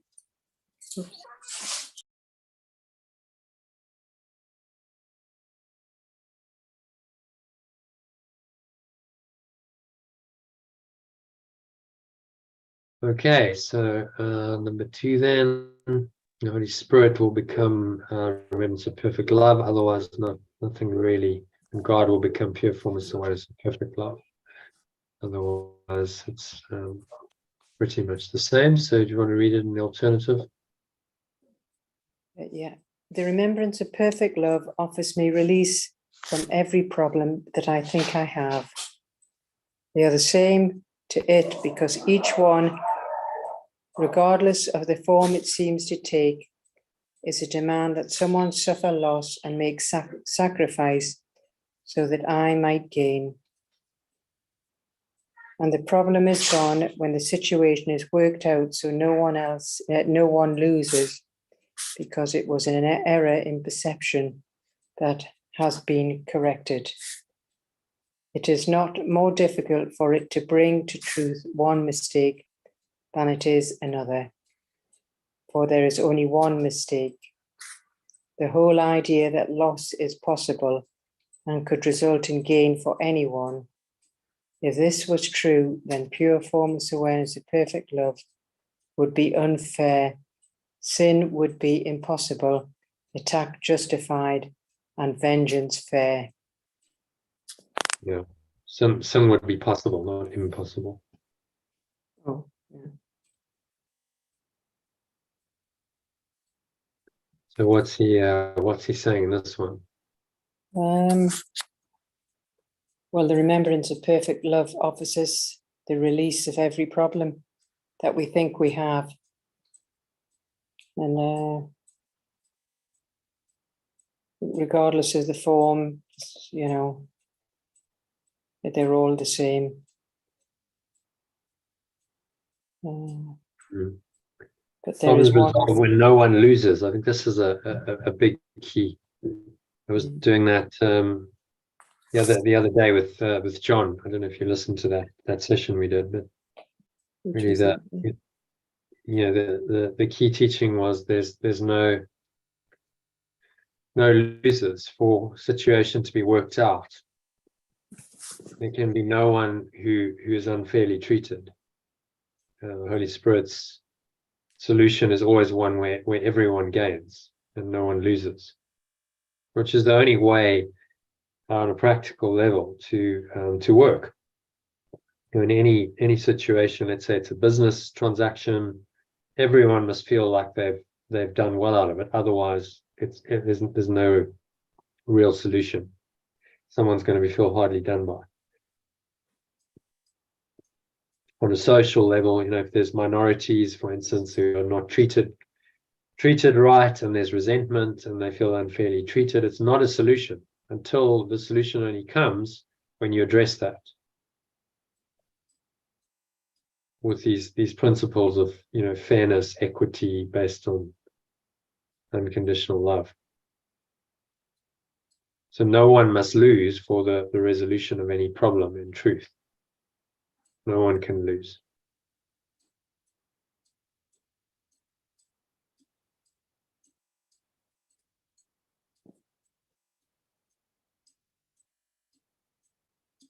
And he says if there's only one mistake, the only one mistake is the whole idea that loss is possible and could result in gain for anyone. So the world's thought system, the ego's thought system says, well, if you lose, I gain. And the world is based on that insane premise. And look at what's going on now. There's always a sporting event, Rugby World Cup. It's going on now. So someone has to lose and someone has to win. And someone else's loss is someone else's gain. That's the way the ego sets it up. So at the end of the tournament, there will only be one country and team that's very happy, because they'll go away thinking we winners, but we winners at the expense of everyone else who's had to lose. Do you see? Mm-hmm. And that's entrenched into these games that the ego's invented that we play. Loss is entrenched, and winning at the expense of others. We only feel like winners because someone else has lost. Isn't that bizarre? Mm. And that plays itself out on all levels of this world. In order for me to gain, well, there's limited resources, so I'll take what I want, and then someone else must lose out. It's happening in the Ukraine right now. So Putin says, right, I want what you've got. I'll just go take it, and then it's mine, and then you lose it. And then the Ukrainians say, no, you can't do that. And now we have a fight over really what's trivial. It's like, no, it's mine. No, it's mine. You've seen kids argue, over a toy or something. No, it's mine. It's mine. It's like, it's childish. Mm. None of it is worthy of who we really are as the Son of God or extension of perfect love. But we have to realize that. And that there can never be a resolution of any problem if there's any sense of sacrifice or loss for anyone involved in the situation.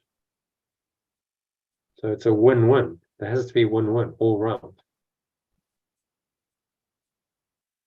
That's what the Holy Spirit sponsors. Everyone wins, no one loses. That's not typical in this world, but it is possible. There can be solutions where everyone wins. They just usually require a little bit more creativity and some wisdom, to find them.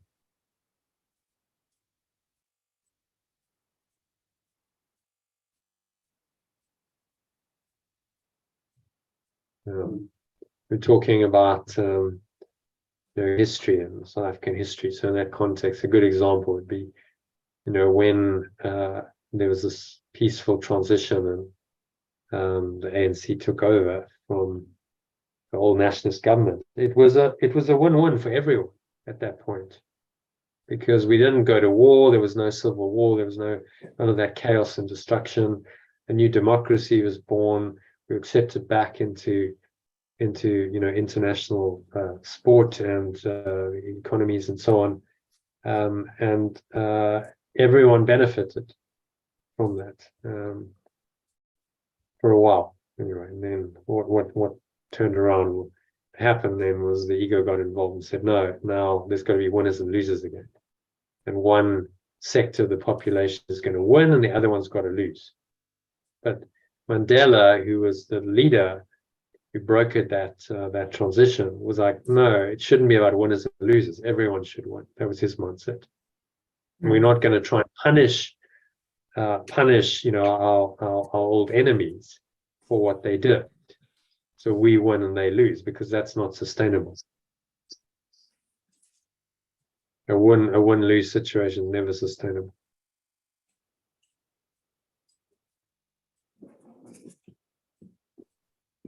Okay, any other thoughts on this? No, that's clear. That's good. There's the whole idea that loss is possible. If this were true, then pure formless awareness of perfect love would be unfair. Sin would be possible. Attack justified, and vengeance fair. Right? If loss is possible. Because loss, remember, is predicated on the idea. Let's just go back here to where are we? That's what I wanted. The ego's entire existence is predicated on the idea of loss. It's the loss of our true identity as perfect love, pure formless awareness of perfect love, is the foundation of its separate self, its individual identity.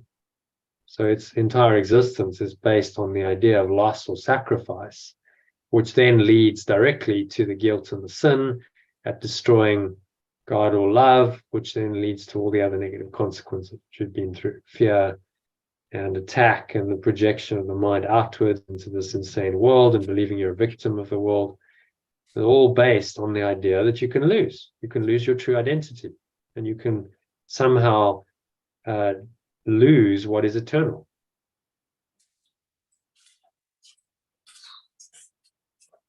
And that idea then gives birth to guilt and sin and fear and attack. And that's what he's saying here. Vengeance would be fair. Sin would be possible. Attack would be justified. Vengeance would be fair. All of the subsequent steps down the ladder now become seemingly possible when you entertain the idea of loss. And it's inevitable. Then you'll fear, and there'll be attack and counterattack and vengeance by a fearful, wrathful God that's going to punish you for your imagined crime of destroying him, and on and on it goes, all based on the tiny mad idea of loss and sacrifice. Okay, happy to go to number 3 then. Yeah. Okay, there's one mistake. The one mistake in any form has one correction. There is no loss, and it is a mistake to think there is. I have no problems, although I may think I have. And yet I could not think so if I saw them vanish one by one, without regard to their apparent size, complexity, place in time they seem to occur, or any attribute which I perceive that makes each one seem different from the rest. Do you think the limits I impose on what I perceive can limit pure formless awareness of perfect love in any way? I should not. Do not think the limits I impose on what I perceive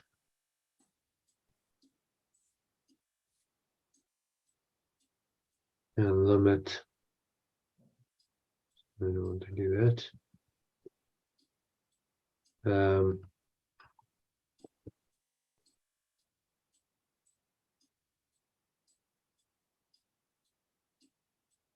Limit pure formless awareness for perfect love in any way.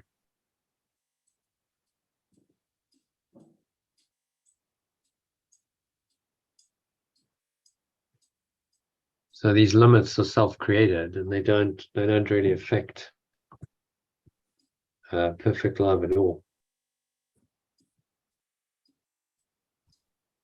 What are you saying?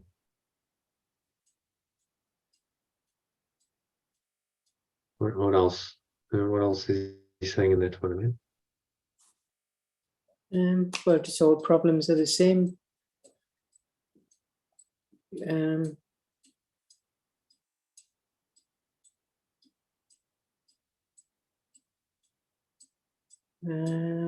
Again, just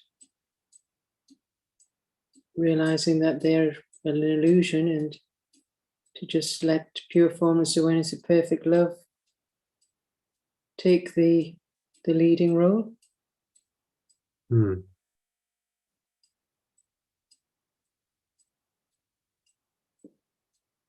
Because they just never end. It's one problem after another. The ego just makes problems. Yeah, exactly. It's a problem-making machine. So it's letting each one go and letting pure formless awareness lead the way. And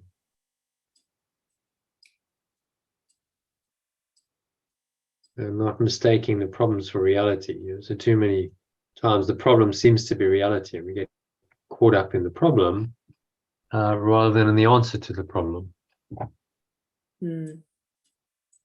That's true.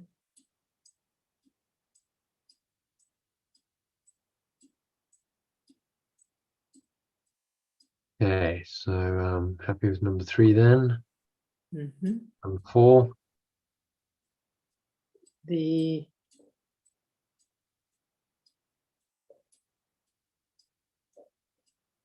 correction of justice can correct all errors. Every problem is an error.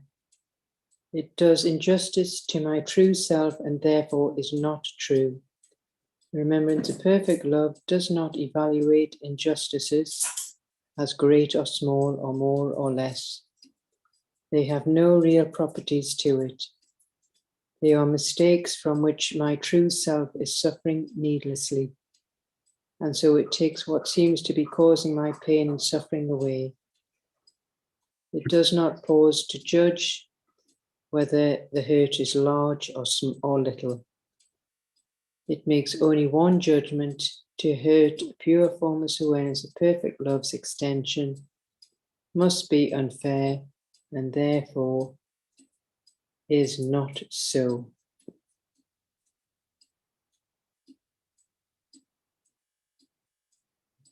Okay, thoughts on that? Well, it's down to our correction of justice, and it can correct all errors. And of course, every problem in the mind is an error. And it does injustice to our true self, so they're therefore not true.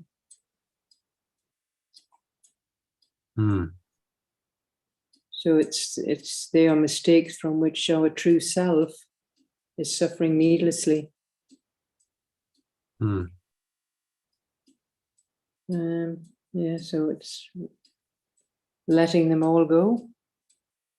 If that's easy said than done, but yeah, that's the idea.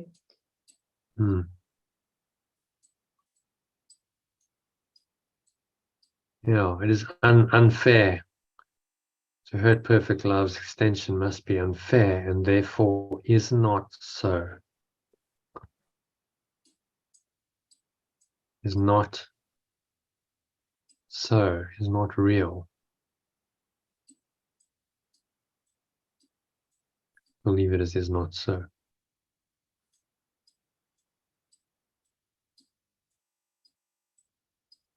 a denial of everything the ego stands for. Ego believes you can hurt perfect love's extension. Holy Spirit says, no, that's not possible. Your true awareness cannot be hurt, cannot be damaged in any way, and any idea to the contrary is insane. A total contradiction to the truth.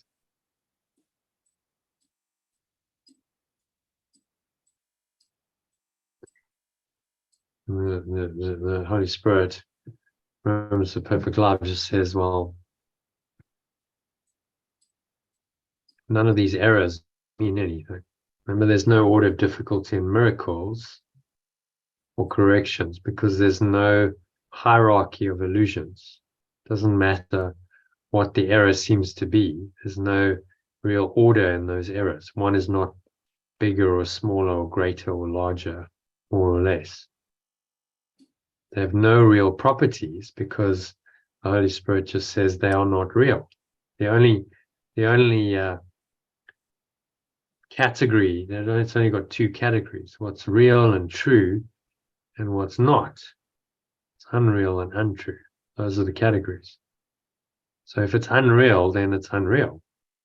And there's the size and the shape and all the seeming qualities of it don't matter. It's simply unreal.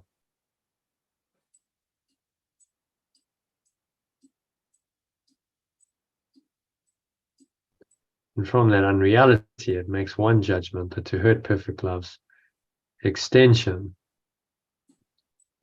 is necessary. This is what the ego says. So required, it's necessary. Perfect love's extension must be treated unfairly in order to perpetuate and justify this unreality that's invented. The Holy Spirit dismisses that as the madness that it is.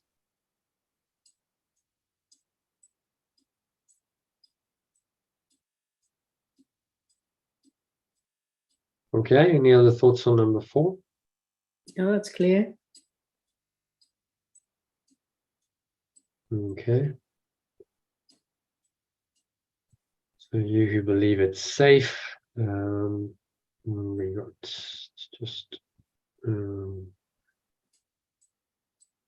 who believe it is safe, read an alternative. I who believe it is safe to give only some mistakes to be corrected while I keep the others to myself. Remember this, justice is total. There is no such thing as partial justice. If my true self is guilty, then it is condemned and deserves no mercy from the justice of pure formless awareness. But do not ask pure formless awareness of perfect love to punish a person because I find her guilty and want her to die. Pure formless awareness. Now wait for me to catch up. So Mm-hmm. I want to ask pure formless awareness of perfect love to punish.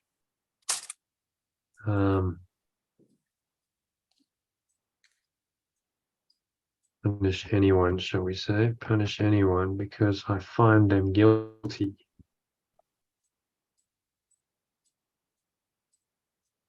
And want them to die.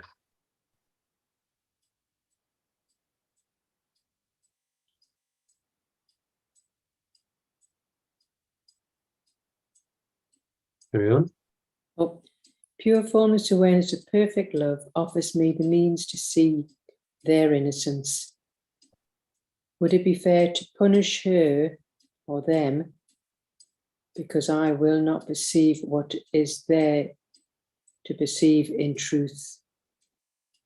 Each time I keep a problem for myself to solve or judge, that is the one that has no resolution. I have made it impossibly big and beyond the hope of healing. I then deny the correction of justice can be fair. Yeah, that's a translation maybe. That is the one that has no resolution. Time I keep a problem for myself to solve or judge. judge that it is one that has no resolution. Yeah. So I keep a problem for myself to solve or judge. There's one that has no resolution. I've made it impossible, big and beyond the hope of healing, and then deny the correction of justice can be fair. So justice we're capitalizing because he says a couple of sections back, justice is the same as love. Actually, there's no difference, just a different word that points to the same thing. Justice, true justice is unconditional love of God.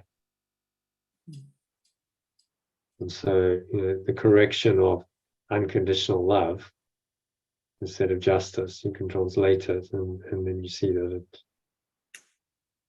it means the same thing, actually.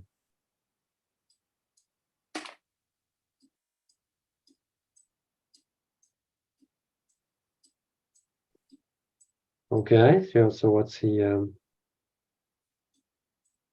saying in this? Well, we think we're safe by just giving some mistakes to be corrected, but then leave others behind.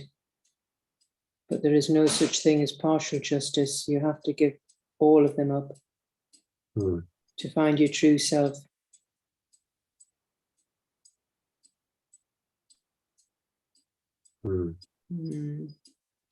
So every mistake, you can't keep one mistake, one error, because it's representative of a thought system. As long as that thought system is going on, our mind is split. It's not fully healed.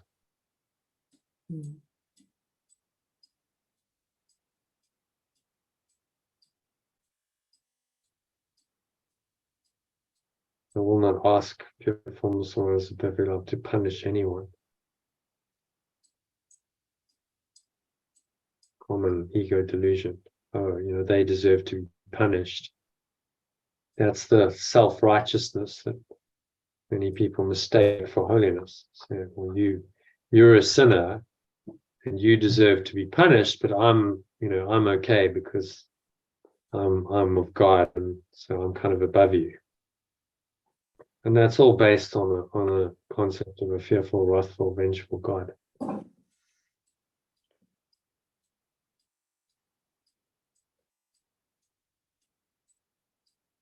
He's just saying is all part of this insane, deluded thought system that is an error and that needs to be let go of.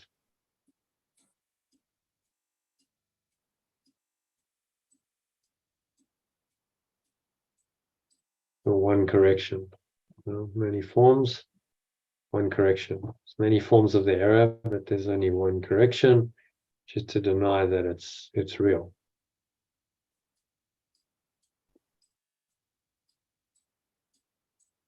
And don't keep, the last injunction is quite important. He's saying don't keep these errors to yourself.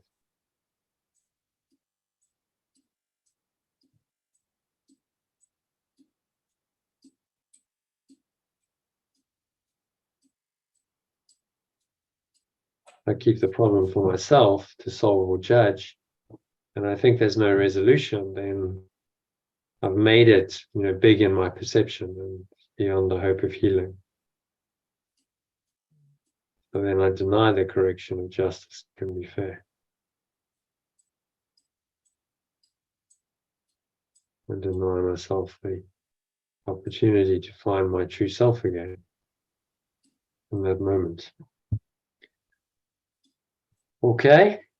Any other thoughts on number 5? Making good progress tonight. That's very clear. That's clear.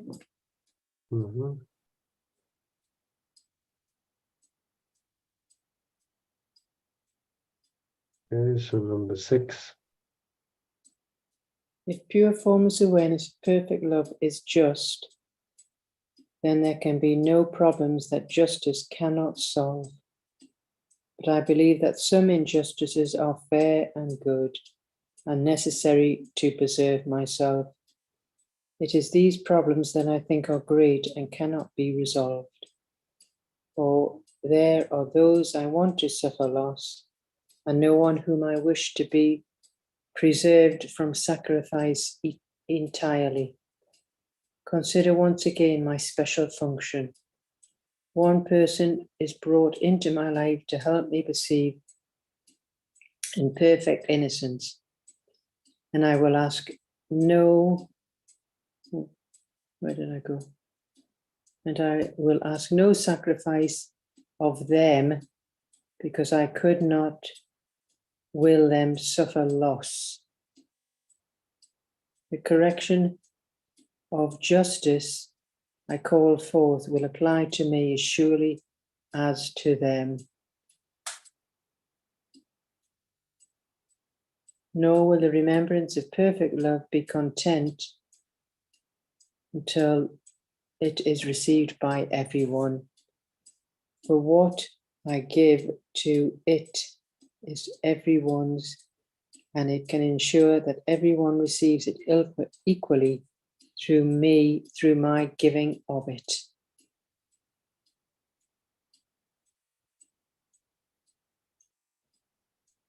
Yeah. So what's he saying here? But pure formless awareness of perfect love is still challenged because we believe there are still some injustices and are fair and good and necessary to preserve them. To preserve myself. Yeah, yeah. So, who would the victim be without the persecutor? Some people have a huge investment in that victim identity. So then I feel that these injustices are necessary to preserve myself, because who would I be if I wasn't the victim?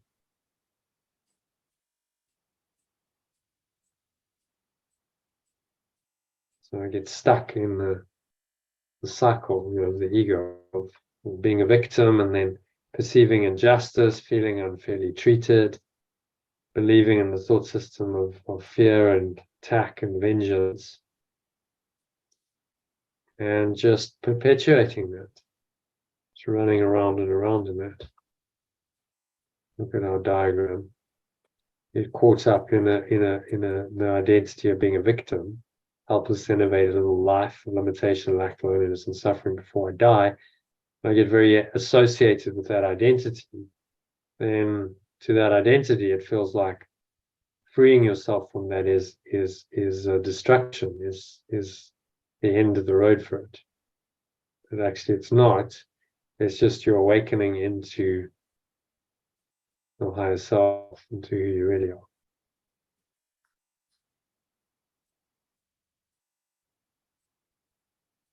Okay. Mm-hmm.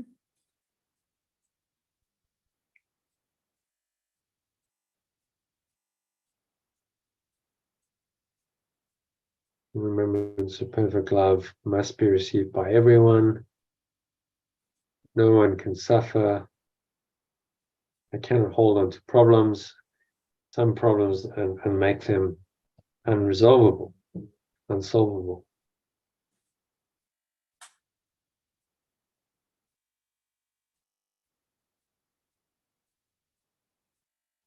As for there are those I want to suffer loss, and no one whom I wish to be preserved from sacrifice entirely.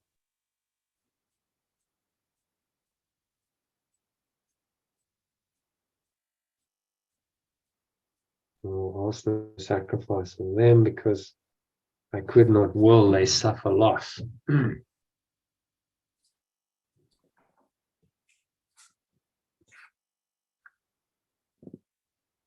Maybe I cannot will that they suffer loss.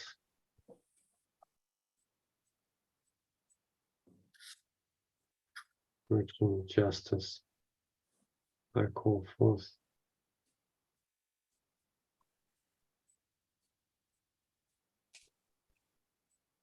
Virtual justice I call forth will apply to me as surely as to them. So you see, the reason why we resist this is because if we apply the remedy, then we cease to exist. Mhm. Yeah. as separate, and the ego can't stand that. Mm. I would rather I suffer in the illusions we've created than undo itself.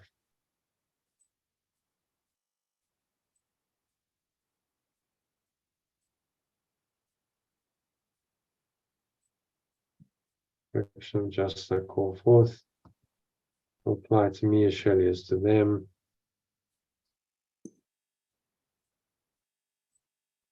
All remembrance of perfect love be content until it is received by everyone.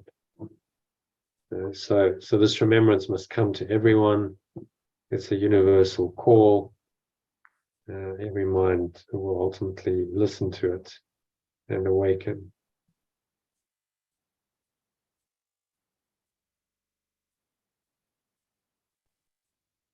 All I give to it is everyone's, and it can ensure that everyone receives it equally through my giving of it.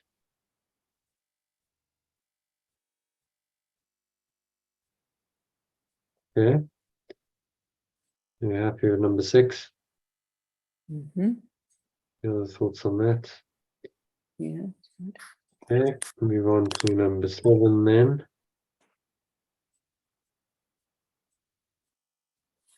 Think Think then. I think then how great my own release would be when I'm willing to allow all my problems to be corrected. I will not keep one, for pain in any form I will not want, and I will perceive each little hurt resolved in the remembrance of perfect love's gentle perception. For all of them are little in its sight and worth, no more than just a tiny sigh before they disappear, to be forever undone and forgotten. What seemed once to be a special problem, a mistake without a remedy, or an affliction without a cure, has been transformed into universal blessing. Sacrifice is gone, and in its place the pure formless awareness of perfect love can be remembered and will shine away all memory of sacrifice and loss.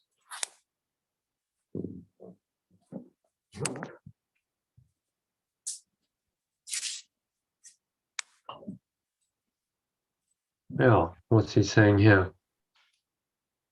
Oops, just move that.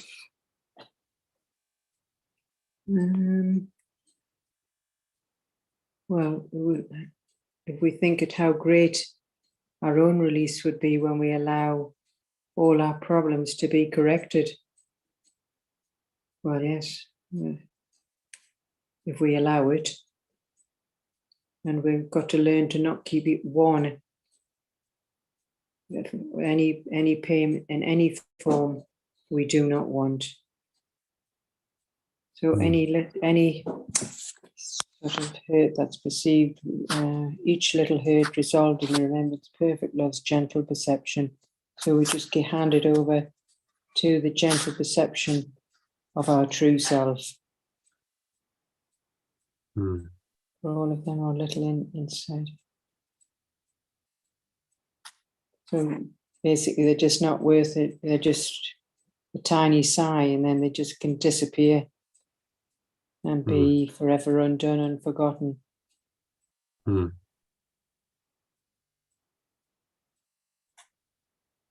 So in its place of all its problems, the pure formless awareness of perfect love can be remembered and allow that to shine through in all the memories of problems, sacrifice, loss. Just, yeah. So it's remembering to place it with the true self.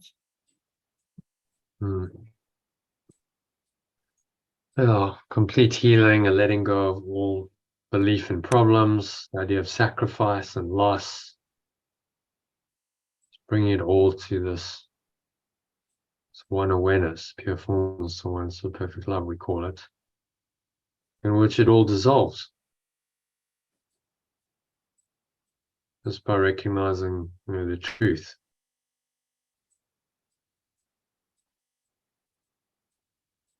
And all these things are illusory, and only pure formless awareness of perfect love is real. And that will shine away all memory of sacrifice and loss.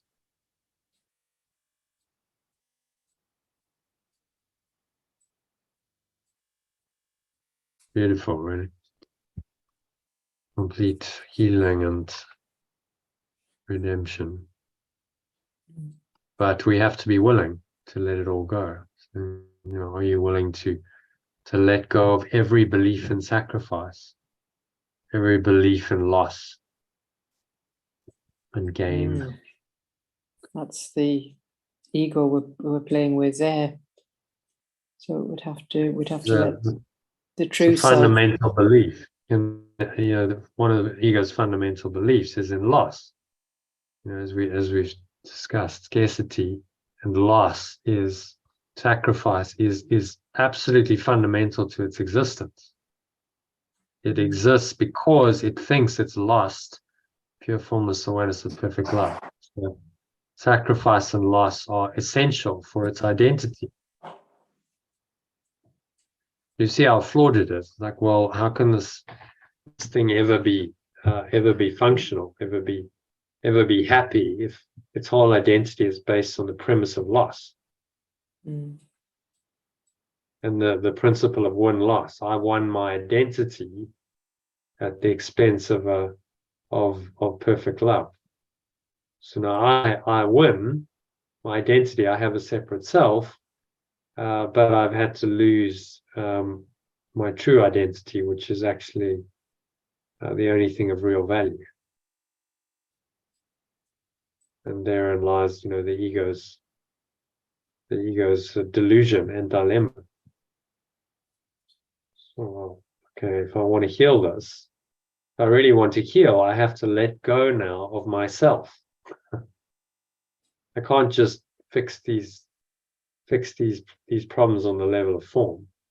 I've been trying to do that for a long time. I have to let go of the identity that is creating the problems. Only letting go of that identity. Sounds simple. Yeah, it is. I mean, conceptually, it's very simple. But to do it in practice and to have the vigilance to, observe these thoughts and these emotions, how sacrifice comes into your awareness, how it plays out, how you believe in it, and then be able to say, no, the Holy Spirit, the reinterpreter, says, no, this isn't true. It's only two categories, it's true or it's not. So no, that's not true.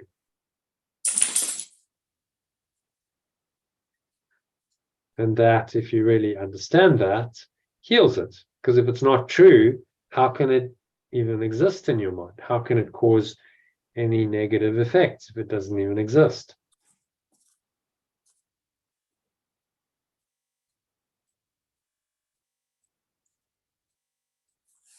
Oh, indeed, it can't. It's not possible. So in place of the idea of sacrifice, which the Holy Spirit sees as impossible, pure formless awareness of perfect love can be remembered and will shine away all memory of sacrifice and loss.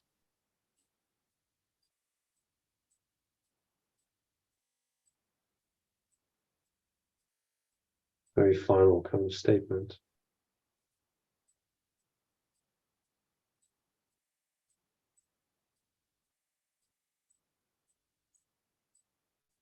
Okay. Thoughts on number 7? Oh, very good. Okay, last paragraph then.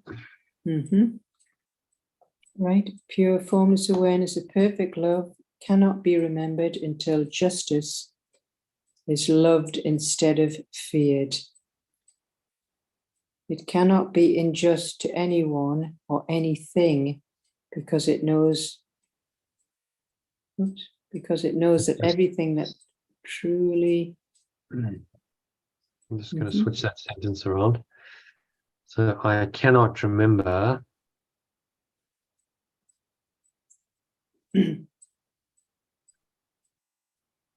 your formless awareness of perfect love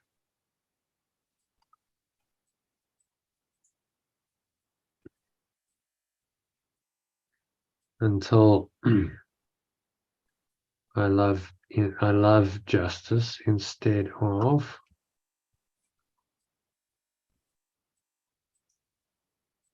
of fear it.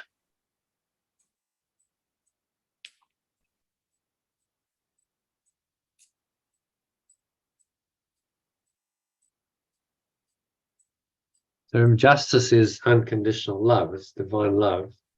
So I must love that love. That's loving awareness. That's the same as pure formless awareness of perfect love instead of fear it.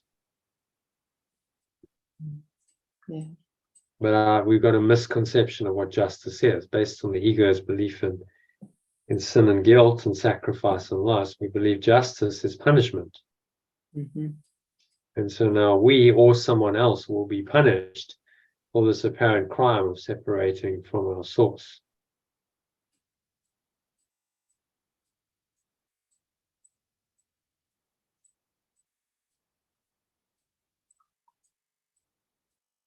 Okay, so carry on. Cannot be unjust. it cannot be unjust to anyone or anything, because it knows that everything that truly exists belongs to it, and it will forever and will be forever as it extended it. Everything it loves must be innocent and beyond attack. My special function opens wide the door beyond which is the memory of its love, kept perfectly intact and undefiled. And all I need to do is to wish that I be in a state of pure formless awareness instead of victimhood, and every bolt and barrier that seems to hold the door securely barred and locked will merely fall away and disappear. For it is not in my source's awareness that I should offer or receive less than it gave when it extended me in perfect love.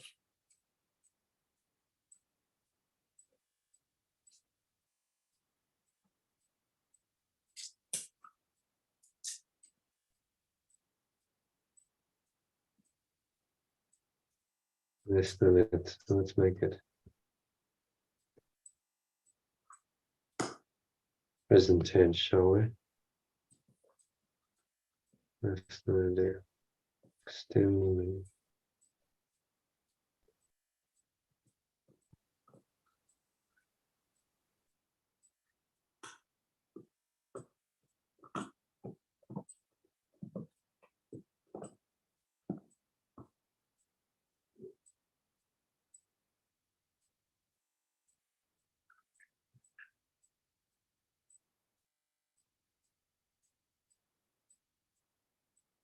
Okay, so what's the just I think read this one from the top again.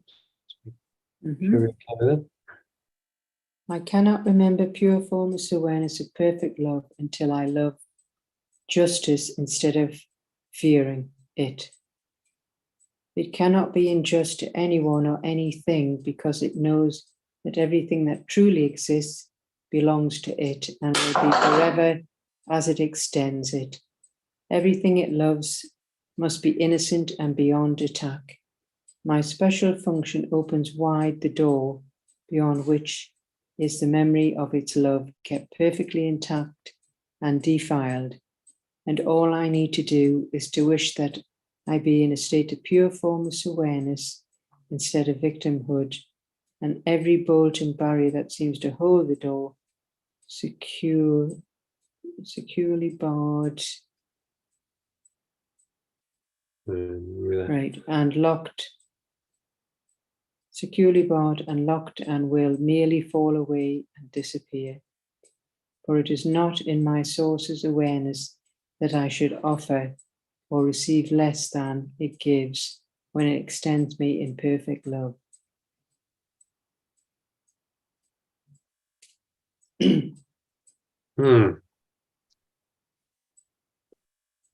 So what's he saying here?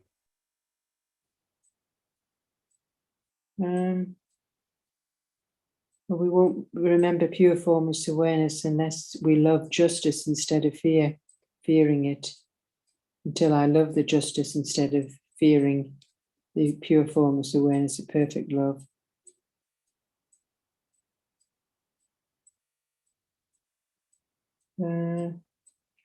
It cannot be unjust to anyone or anything because it knows that everything. So it's not, everything exists to it and forever as it extends it. So everything it loves must be innocent and beyond attack. So our special function opens the door wide open, and which is the memory of love kept perfectly intact and undefiled.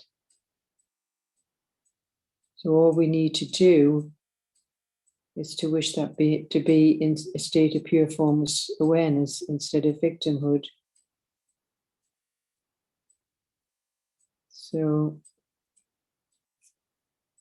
it is not my source's awareness that I should offer less than it gives. Well,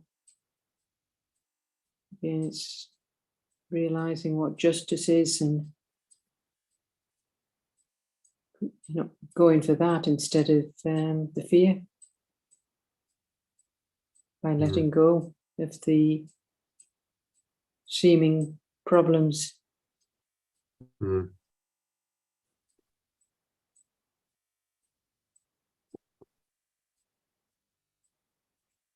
My special function opens the door wide, beyond which is the memory. It's love kept perfectly intact and undefiled.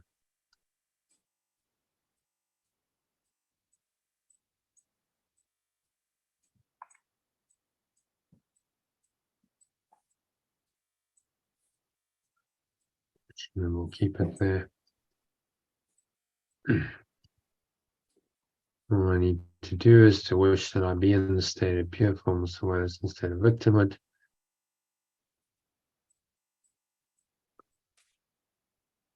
And every bolt and barrier that seems to hold the door securely barred and locked will merely fall away and disappear. So every bolt and barriers, every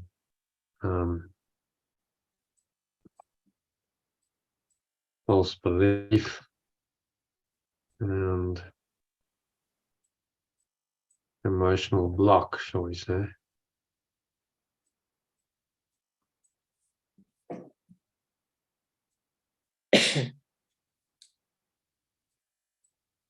That seems to hold the door securely barred, locked, or merely fall away and disappear. Imagine a securely barred, locked door and you just throw those bolts and bars away. And then the door can swing open and You're free. we can be free to go beyond it into this other world, the other reality. Yeah, that's what we want. Oh, we do indeed. One of my sources of awareness that I should offer or receive less than it gives when it extends me in perfect love. So that perfect love is unchanged. It's the same as it always was, the same as it always will be. It extended you and it extends now, always. It extends in time, eternally, because that is what gives you life.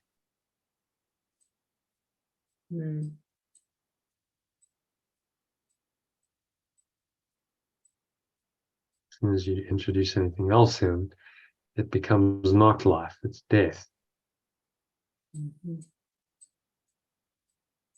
Just maybe a seemingly palatable form of death. You know, you have a desire. We're talking about chocolate eclairs, and you know that's a nice tasting form of death. Really, that's what that is. If you remember Doesn't seem that, like it. Yeah. no, of course it doesn't seem like it, but that's the illusion. Yeah, of You know, course. if it was just death, then there'd be no deception. It would be like, well, it's obvious, but the ego can't make it too obvious, because then the game would be up.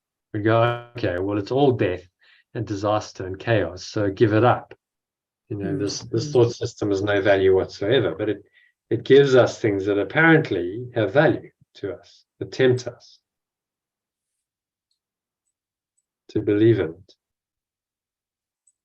which keep our minds believing in this false, you know, dream world, and away from pure formless awareness of perfect love.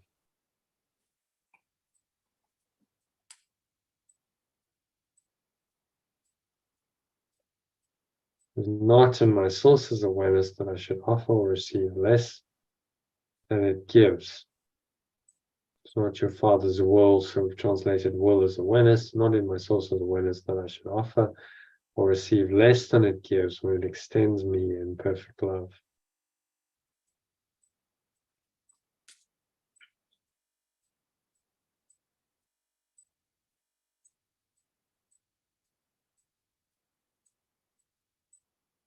Okay, so any other thoughts on that paragraph? Yeah. Very good. Good chapter. Yes, got a little summary. Mhm. That's executive summary. If you want to read that. Yeah. I understand why I may not turn to the remembrance of perfect love to resolve all my concerns. Each problem, regardless of its appearance, is the same to it, and all problems resolve around the mistaken belief that someone must suffer or sacrifice for my gain. This fundamental error, the belief that loss can result in someone's gain, contradicts the nature of pure formless awareness of perfect love. Every problem is merely an error and doing injustice to the extension of perfect love. The remembrance of perfect love doesn't judge the magnitude of these errors, but simply perceives them as mistakes causing needless pain. Yeah, let's pause there. What's he Yeah. saying?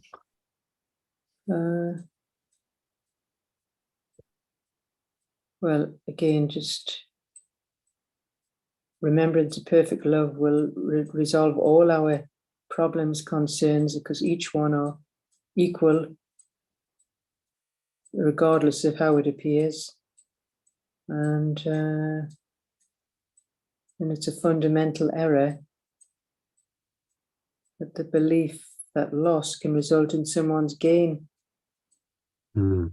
And of course, there's a contradiction to the law of perfect love, or to the nature, the fundamental nature of perfect love. So every problem is merely an error and doing injustice to the extension of perfect love. It's, all the same to the remembrance of perfect love. They're just mistakes that are causing needless pain. Mm. And the remembrance of perfect love doesn't judge the magnitude of these errors, but simply perceives them as mistakes. So it's a mistake, it needs to be corrected. The correction is to let it go by denying its reality and recognizing that it's all part of this unreal belief system. That is the ego. Very, very simple, isn't it? It's really very simple. Yeah. It's just applying it rigorously, saying, okay, I'm not going to make exceptions, I'm not going to get confused. I'm just going to apply this and be very systematic and very very strict about it. You can't compromise, and one moment let it go and another not. Which is It's what, an all or nothing deal. yeah, we do that. That's, yeah, because some seem to be able to just let go of more easily, and then there's others just stick. Mm, Yeah.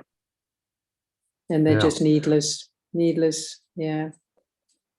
But they seem to stick. They causing needless pain, but they seem to stick in your psyche Psyche. and in your life, and they They recur. do. They're sticky, The habitual ones. Recurs. Yeah, Yeah. recurs. But he's asking us for a greater willingness to say, well, none of this is necessary. You know, all of these things are just mistakes that can be let go of. You can undo them. Mm. And surely you want to do that. Surely you Of want to free course. yourself from pain. Of Well, we course. say of course, but he's saying no. You know, with the ego, you don't Well, want. the You're true addicted self. to that. Yeah. Yeah. True Well, self. Yeah. yeah, I can. But the The true ego self. it actually wants pain. Oh, yes. You know, Yeah, no, it addicted to likes all pain. the drama. Mm. It likes the problems and it likes the pain and the suffering. So we It say, does. well, I just want to be free of all my problems. But the truth is we don't. And the separate self doesn't, because without the problems, it ceases to exist. So Yeah. it needs the problems to perpetuate its existence, which explains a lot about why, you know, human existence is so problematic. Why is it characterized by so many problems? Because the ego needs the problems in order to be real, in order to justify its existence. So we create a world full of problems so that we can perpetuate this false self. And then we complain about the problems, go, oh, well, you know, wouldn't it be nice if all our problems were solved and we could just, you know, have peace? But actually a big part of our mind says, no, it wouldn't be nice, because then you cease to exist as an individual. Yeah. That's Mad. the problem. Yeah.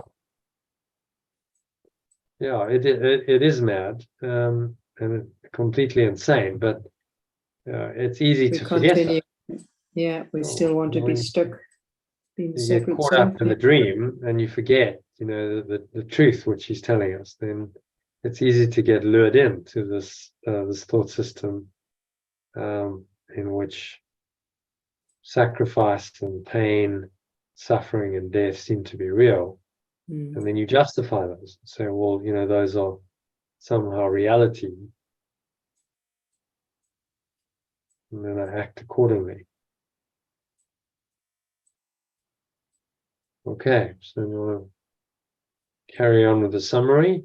Paragraph 2, justice in the eyes of pure formless awareness. Justice in the eyes of pure formless awareness is absolute. Partial justice doesn't exist.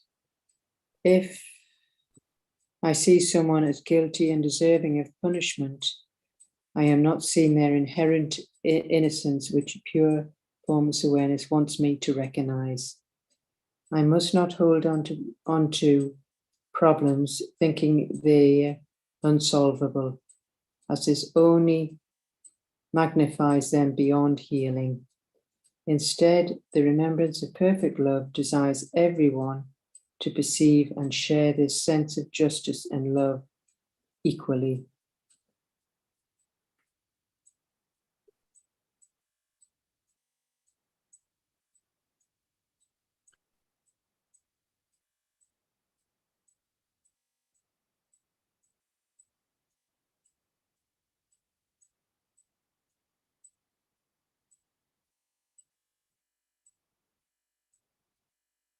And the remembrance of perfect love,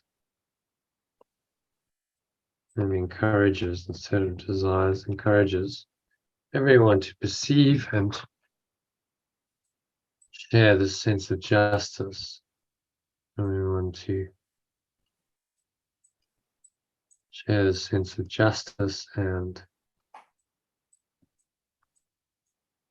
so justice here is unconditional love.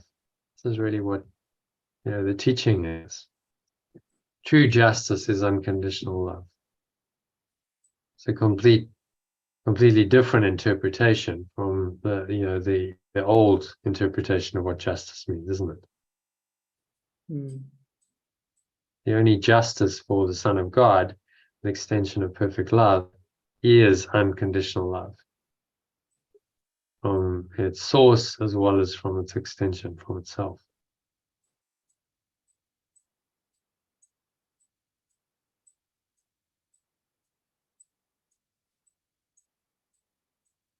Okay, number last paragraph of the summary.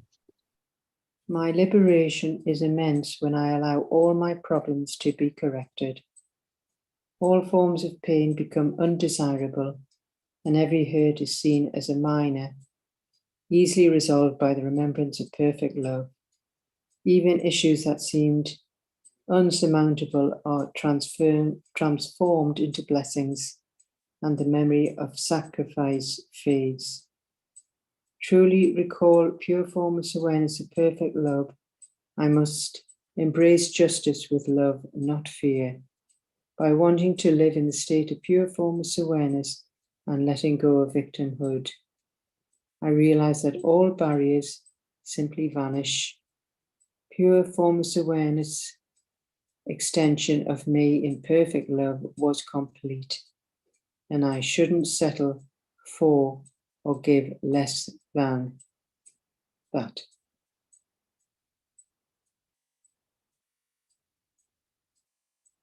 Oh, let's call them blocks. Blocks to the state, shall we say?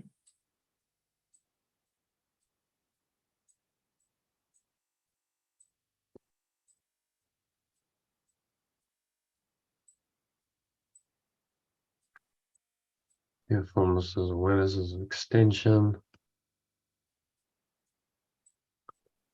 And my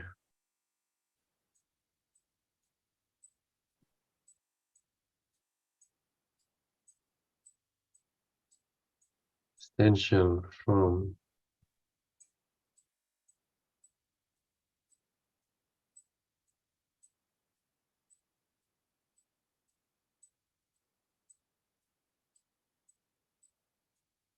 what's he saying in this last paragraph? It's about our freedom, especially if we allow all our problems to be corrected in all the forms of pain that it takes that are undesirable to us, and every hurt is just seen as a minor and easily resolved by the remembrance of perfect love. So even issues that just seemed impossible can be transformed in the memory of sacrifice fades. So we must embrace justice and love and not fear. And to want to live in this state of pure formless awareness and letting go of victimhood. So then all the blocks to this simply vanish. And we're complete in the pure formless awareness and really shouldn't settle for any less.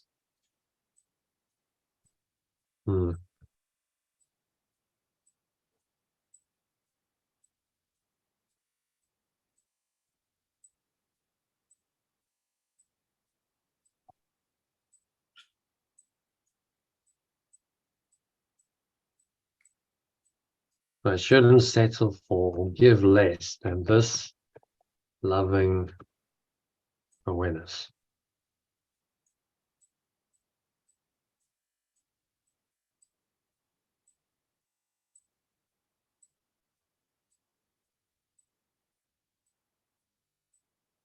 Because if I do, I'm just settling for less than is possible and believing in the impossible. You know, how can I be outside of what I truly am? Anyway, I can't really.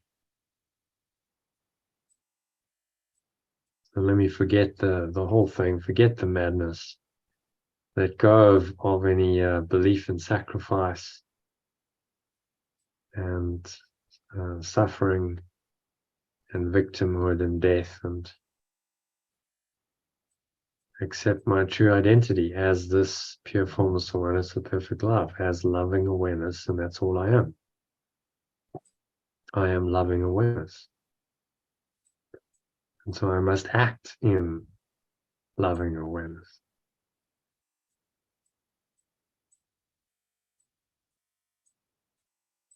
Okay, and then just a key message. So that's a very short, sweet summary of the whole thing. Mhm. Read that.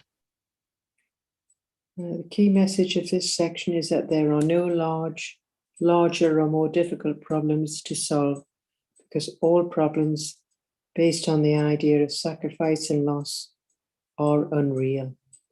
The remembrance of perfect love helps me to perceive this clearly and let them go without regarding their apparent size or complexity at all.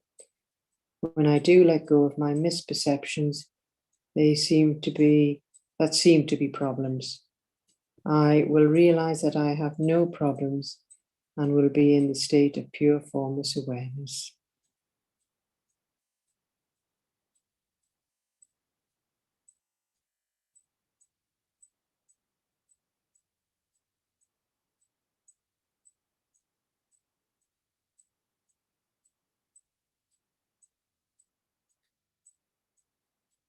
Misperceptions. Shall keep that. It seemed to be problems. So all I'm seeing is my own misperceptions. And that seems to be a problem to me. But it's really just my own misperceptions problem. If I can accept that, I realize that I have no problems. All my problems are in my mind. And I can change my mind. I don't have to hang on to these problems because I can change my mind.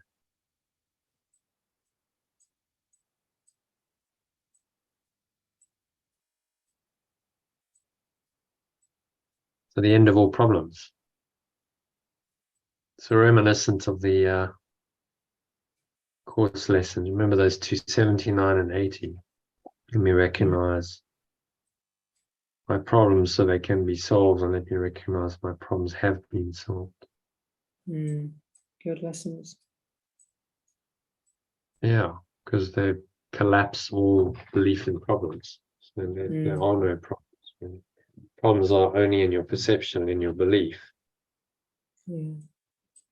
Irrespective of what's happening on the level of form. Remember, the level of form is just a projection of problems, so that it seems to entrench the problems. They never end. That are made, on a mental and an emotional level.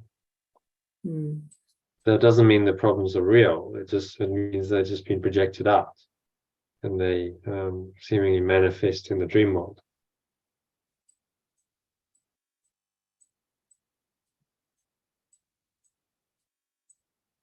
Okay, so profound lesson, profound section as always. Key message is about letting go of all problems. You want to summarize that in your own words. Like, if you were going to give a executive summary in 30 seconds to someone of this section, what would you say? To realize that, well, all problems are the same. And although you may believe in some of their complexities and some just stick for long time, they're really no different to any other. And simply just, if you can let them go to pure formless awareness, then you can start living the real truth, which is joy, peace, and happiness.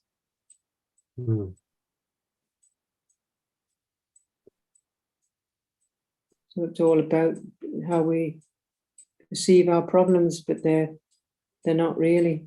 They're not real. They're all the same. It's learning to let them go. As soon as they arrive. A Buddhist Zen Buddhist monk once asked about the answer to problems, and he just said, no, the essence of Buddhism, in Buddhism, in his view, was no self, no problem. And so if Mm. there's no Little false self, self. then there's no problem. The problem is Mm. that identification With the that little little self, self. yeah. And then all problems on the level of form come from that identification, which gets played out in so many different ways, endlessly. Mm. But It the does. resolution to the problem is the same. It's the little self that perpetuates and maintains these problems. That's what needs to go.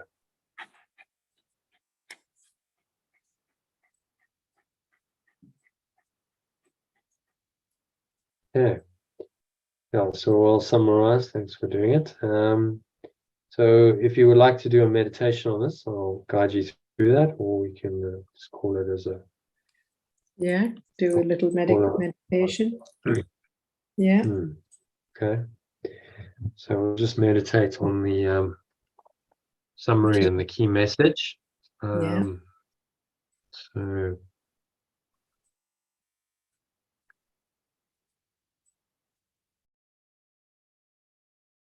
give me a moment, get the recording going.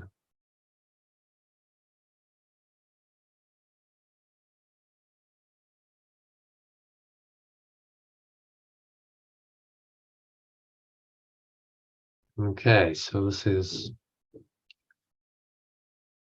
a meditation on the executive summary and the key message of this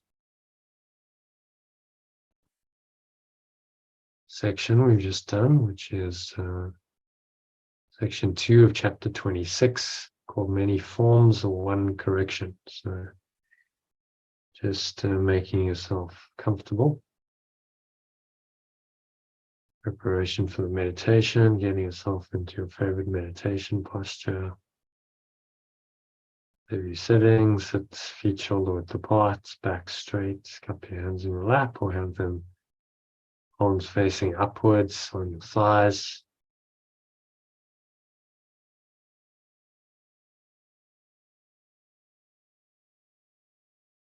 And close your eyes. Start off by taking a nice deep breath in through the nose.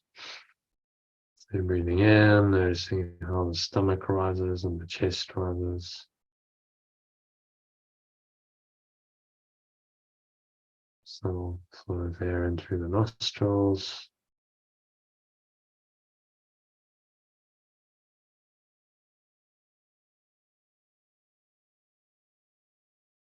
Feel this warm wave of energy rising up the spine. As you do that into your heart center, clench the sphincter muscle to lock the energy in. All the energy up the spine. Going all the way up into the crown of your head. Pausing at the top of the inhale.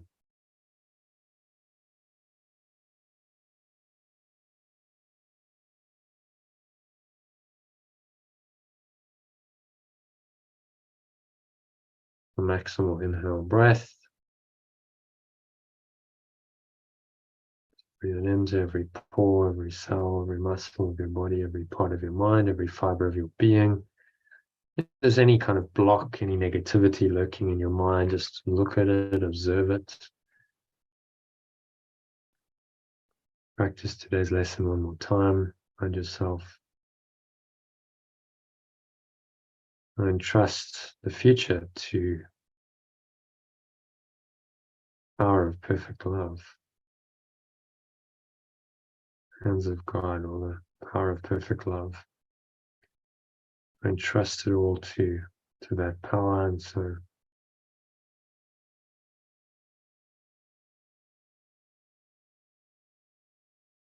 it is. So it is said and so it is done. And you're just going to exhale.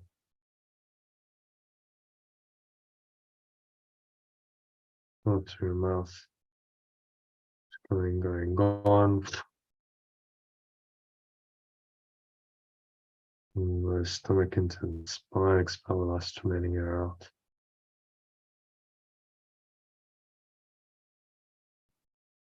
rest in this peace and stillness. So you're an empty, open, spacious awareness. And allow these words, I'm going to read you from the summary and the key message of this lesson just to drop in, to permeate in like some water seeping through the bedrock from the surface down through the bedrock into a cave below, and just dripping in and drip feeding the beautiful structures, the stalactites and the stalagmites exist in these underground caves because of the water that drips through.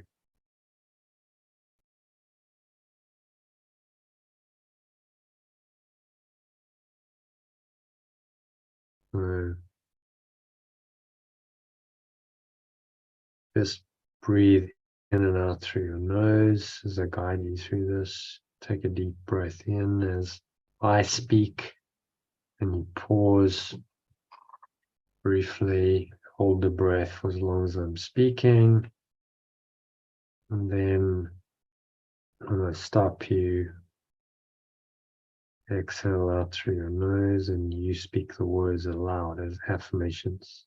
You can put one hand in your heart center. So breathe in, put one hand in your heart center to really connect with your heart.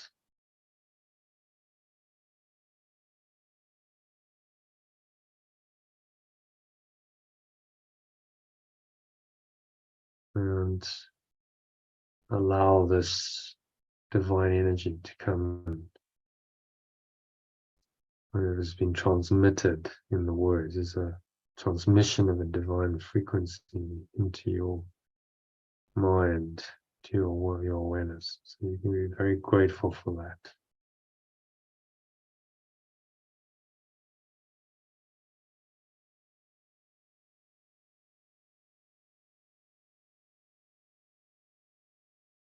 So breathing in, deep breath in, raise the energy up, lock the energy in, the sphincter muscle, feel this warm wave of energy rising up the spine into your heart center. You put one hand on your heart, maximal inhale breath, pause the top of the inhale, hold your breath briefly as you listen to these words. So I understand why I may not turn to the remembrance of perfect love to resolve all my problems. So now you're going to exhale.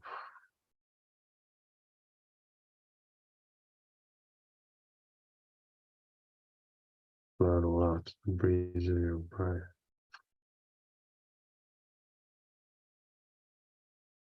And repeat those words. I understand why I may not turn to remembrance of perfect love to resolve all my concerns. Breathe in again.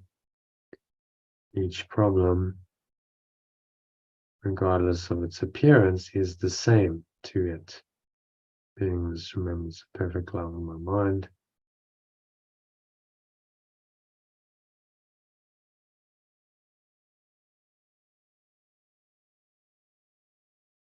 Each problem as you exhale, regardless of its appearance, is the same to it. Repeat those words out loud as affirmations.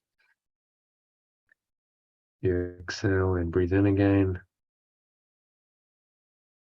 And all my problems resolve around the mistaken belief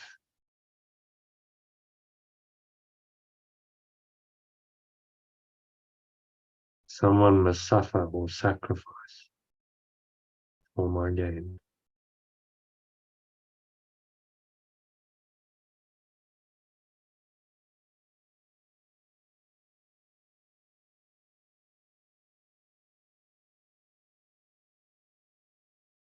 Breathe in again. So this fundamental error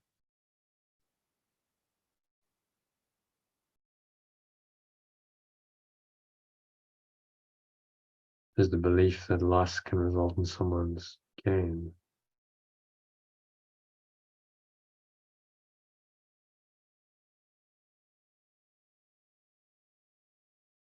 Exhale, you repeat those words. Breathe in again. So this fundamental error contradicts the fundamental nature of perfect love.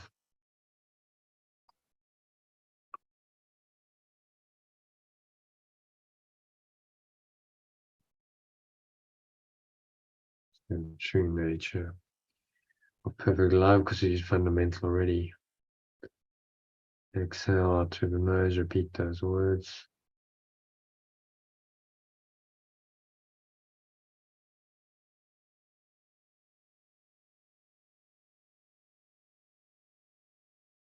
Breathe in again.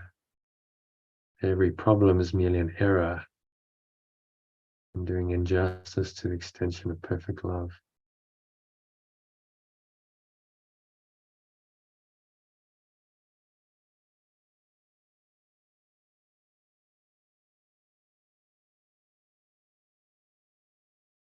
Exhale as you repeat those words. Breathe in again. The remembrance of perfect love doesn't judge the magnitude of these errors, but simply perceives them as mistakes, causing needless pain. Repeat that sentence.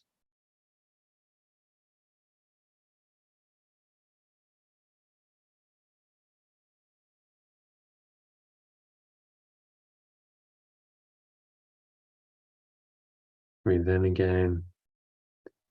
Justice in the perception of pure formless awareness.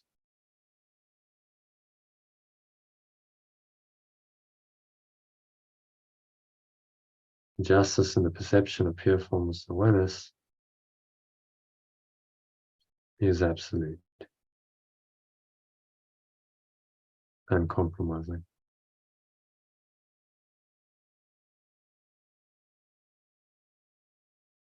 Repeat those powerful words. Breathe in again. Partial justice.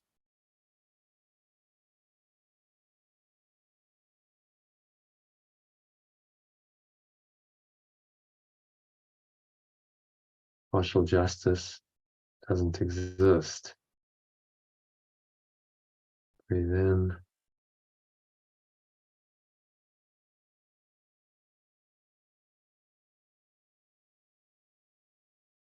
I see someone as guilty and deserving of punishment.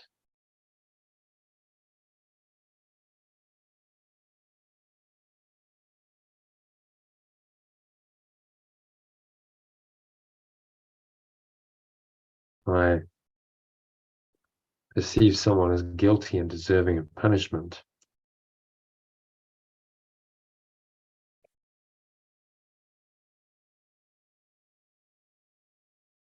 I'm not perceiving their inherent innocence.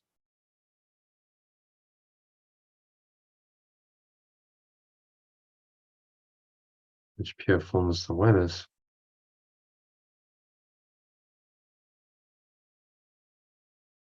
wants me to recognize.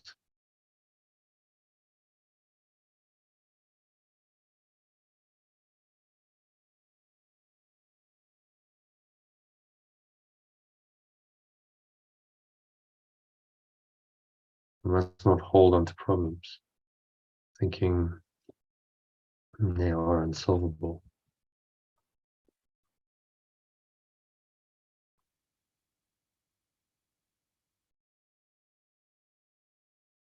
Exhale on the truth of that and speak the words, powerful words.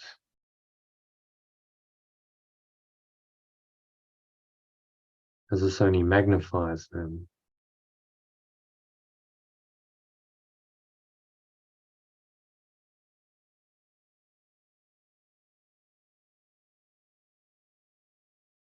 I must not hold on to problems, thinking they're unsolvable. This only magnifies them and seems to make them beyond healing.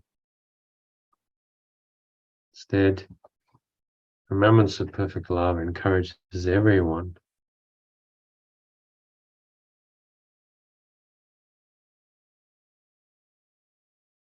to share this sense of justice and perfect love equally.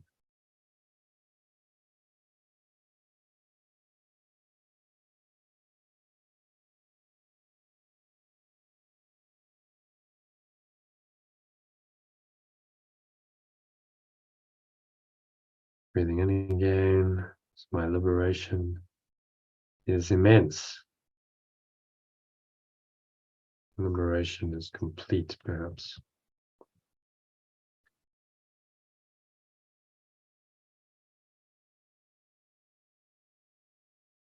My liberation will be complete when I allow all my problems to be corrected. Just allow.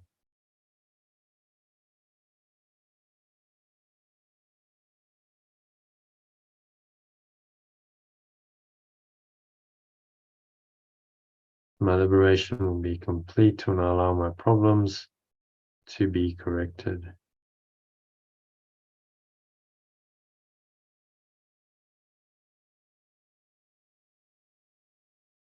All forms of pain become undesirable to me. You breathe in, hold the breath briefly as I'm talking, and every hurt is seen as minor.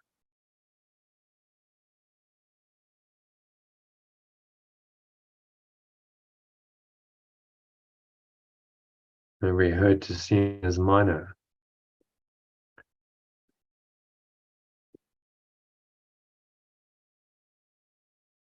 Easily resolved by the remembrance of perfect love.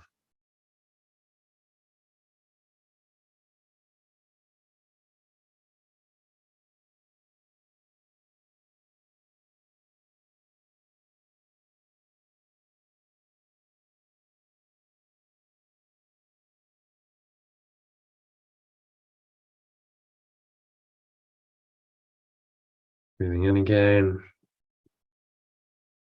Some more inhale breath, hold the breath as you listen. So even issues that seemed insurmountable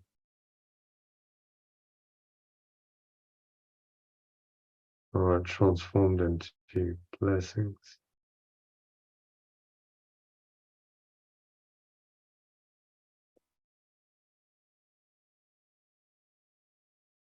All forms of pain become undesirable to me.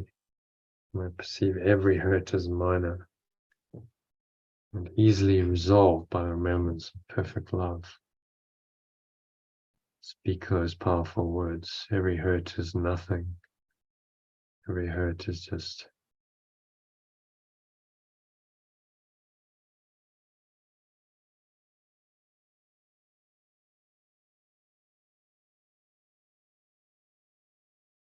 even issues that seemed insurmountable are transformed into blessings.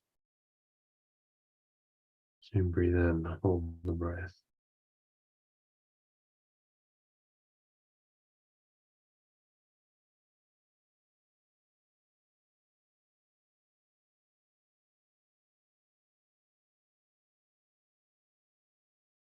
You truly recall pure formless awareness of perfect love. I must embrace justice.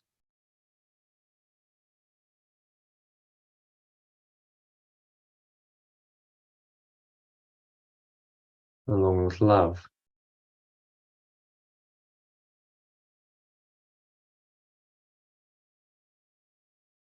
Rather than fear.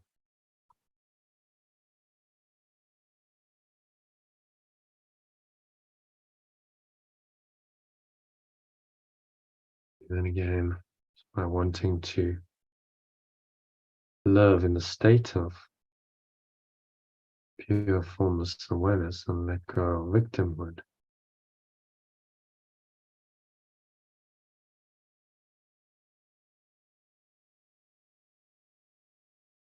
And suffering.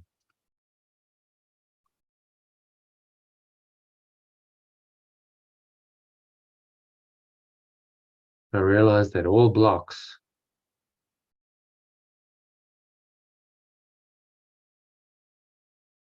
to this state simply vanish.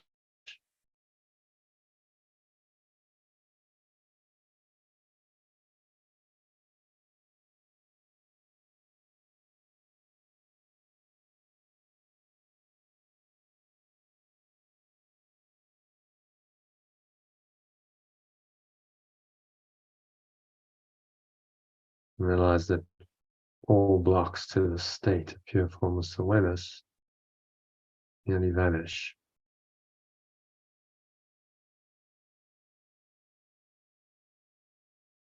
Breathe in again. My extension by pure formless awareness of perfect love is complete. Speak that out loud to yourself. Breathe it in. Breathe its awareness into every pore, every cell, every muscle.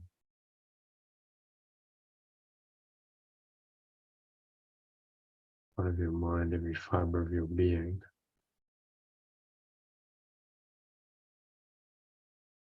Complete and whole.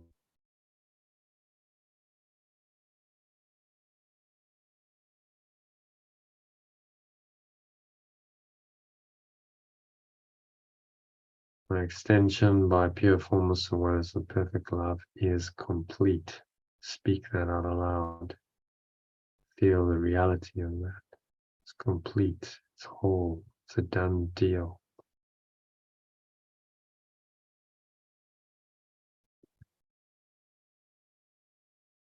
And so I shouldn't settle for or give less than this loving awareness.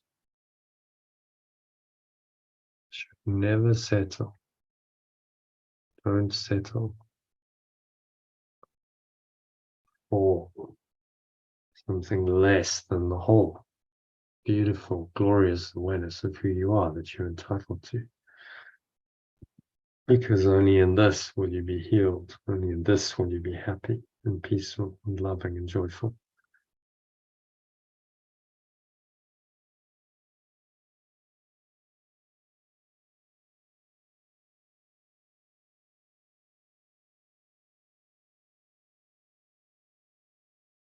So the key message of this section is that there are no larger or more difficult problems to solve, because all problems based on the ideas of sacrifice and loss are unreal.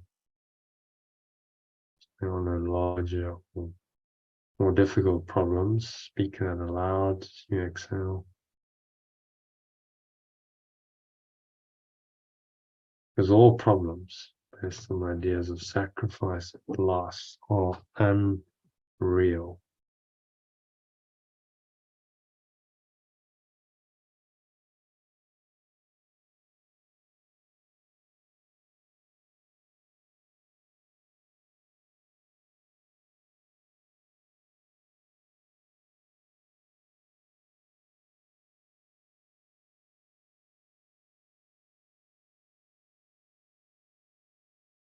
Remembrance of perfect love helps me to perceive this clearly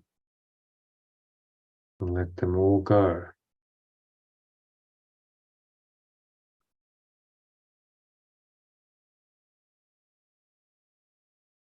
Without regarding their apparent size or complexity at all.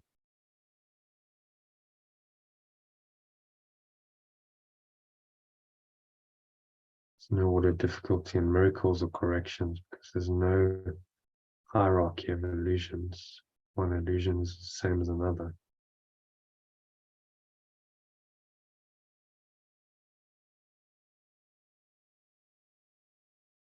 So when I do let go of my misperceptions that seem to be problems,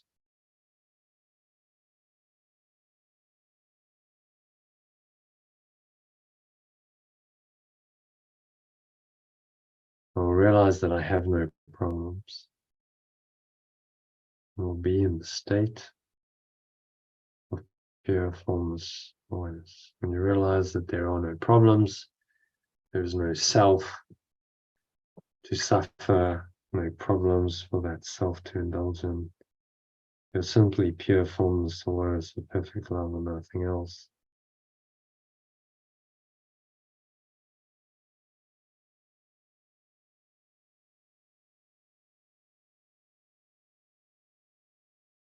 So I realize that I have no problems, and I will be a state of pure formless awareness eternally. No problems.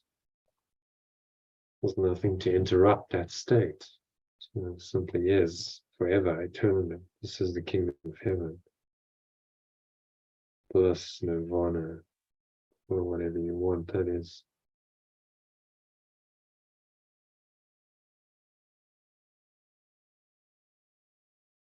So just sink inwards now, and going into the depths of the mind.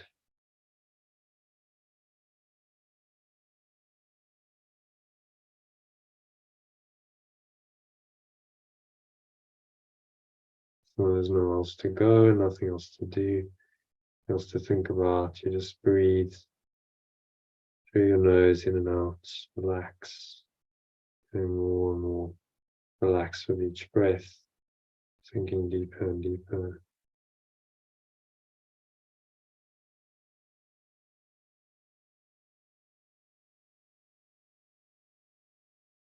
And just sinking down into the depths of your being with the help of the breath. Let the breath take you there, ride the breath into this loving awareness that knows no errors, that is completely transcendent of all errors. Ride this loving awareness.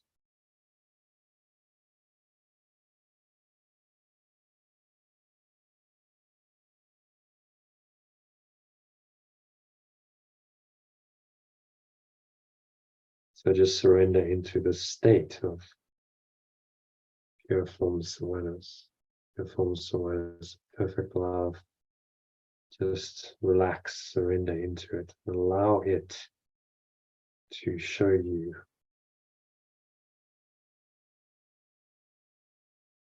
the truth, the way, the life that you are, that you can experience right now. Truth beyond all problems. So just allow yourself to experience that.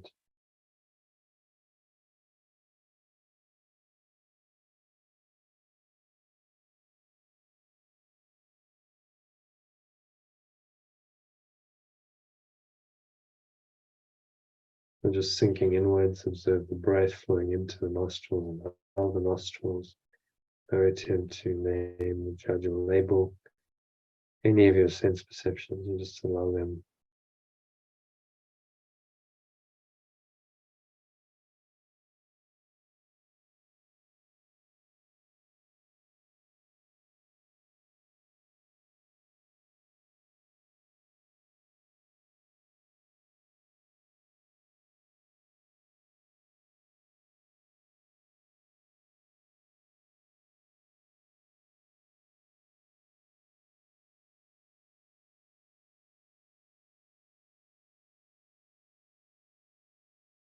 And if any thoughts, emotions, related body sensations come in to cloud your judgment,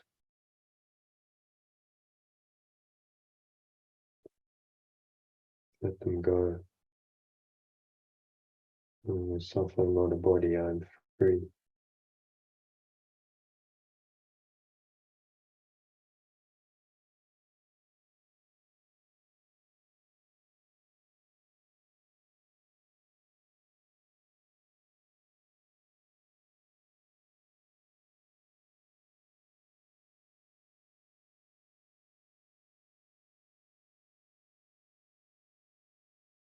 Any thoughts that come up, anything that seems to block this awareness, just dismiss it.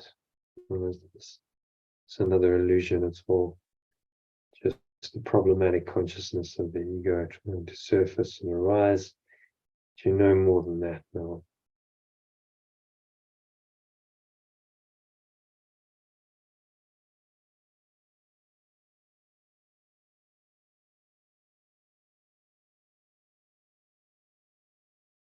So let go of any of those perceived problems.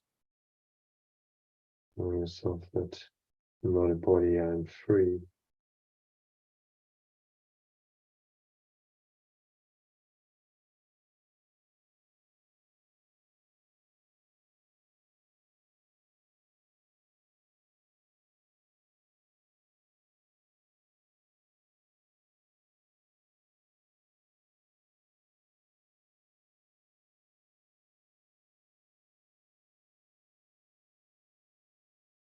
You just let go of all problems, release the help of your breath, like clouds just leaving you, going, gone, have no impact on the eternal blue sky or the source.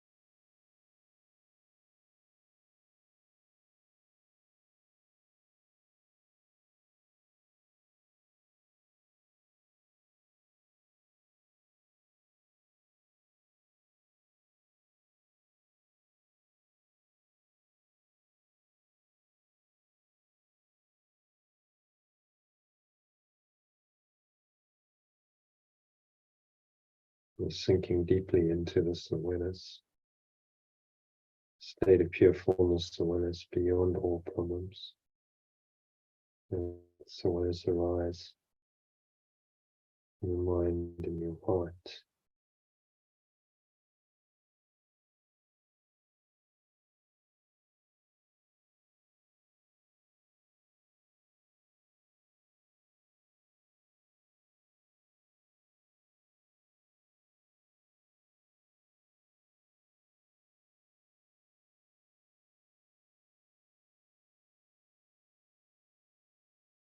And we sink downward and inward to the reality of this state of awareness beyond all problems. And you rest in this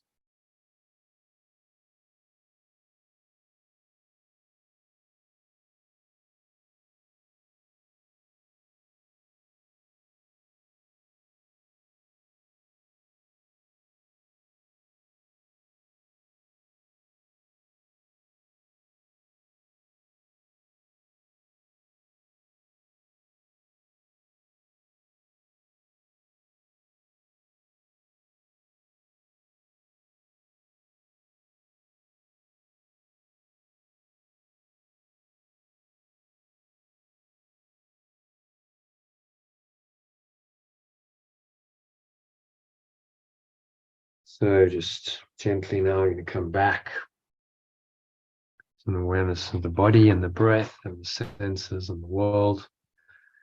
On the count of 3, you're going to open your eyes. So 1, breathing in, noticing how the stomach rises and the chest rises and the subtle flow of air in through the nostrils. And you pause at the top of the inhale and you scan your mind one more time. And you observe any problematic ideas, thoughts, beliefs in sacrifice, loss, suffering, sickness, death, and whatever else. And if anything lurking there, you breathe in and you claim the freedom of the state of pure formless awareness. So these problems are not real. Let me recognize that my problems have been solved already. So blow them out.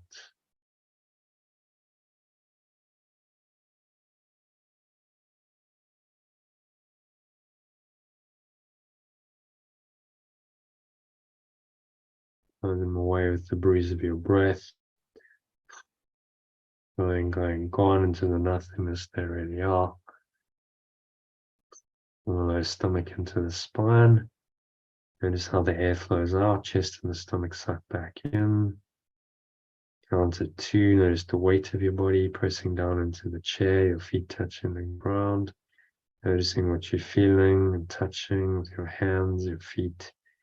There's a subtle flow of air on your skin, notice that. Breathe in again. Breathe this air in and notice any smell on your nose. Any taste in your mouth.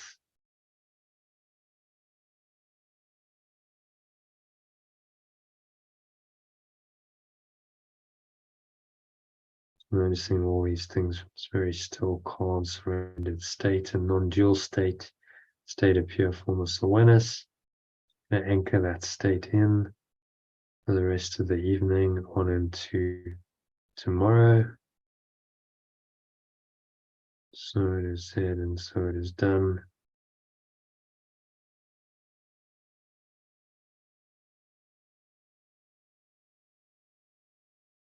And I count to 3 now. Just open your eyes.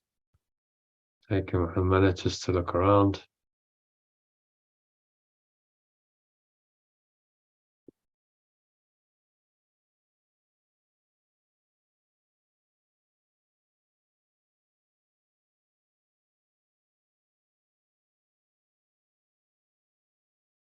Just look around, noticing the objects around you.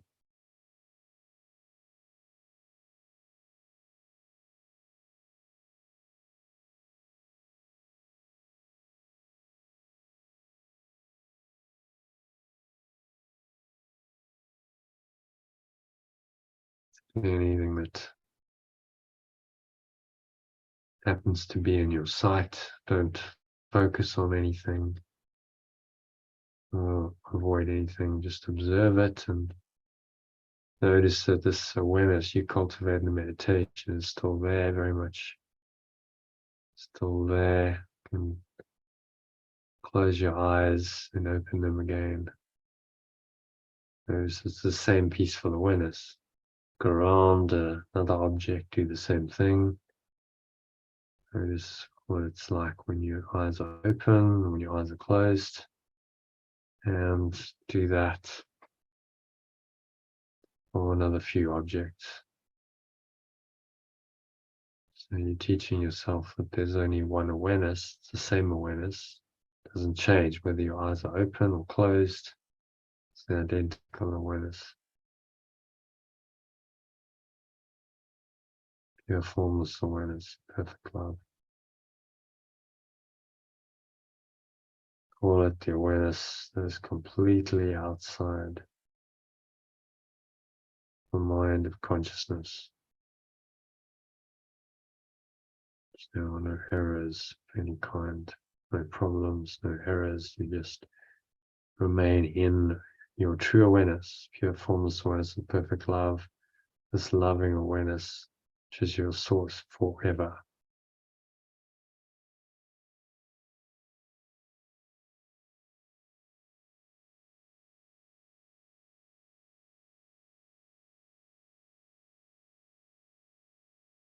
So anchor the state in, set the intention to carry it with you into the rest of your evening, into your sleep, and on into tomorrow. So it is said and so it is done. So that brings us to the end of this meditation and tonight's session. So thank you very much to Elaine for joining.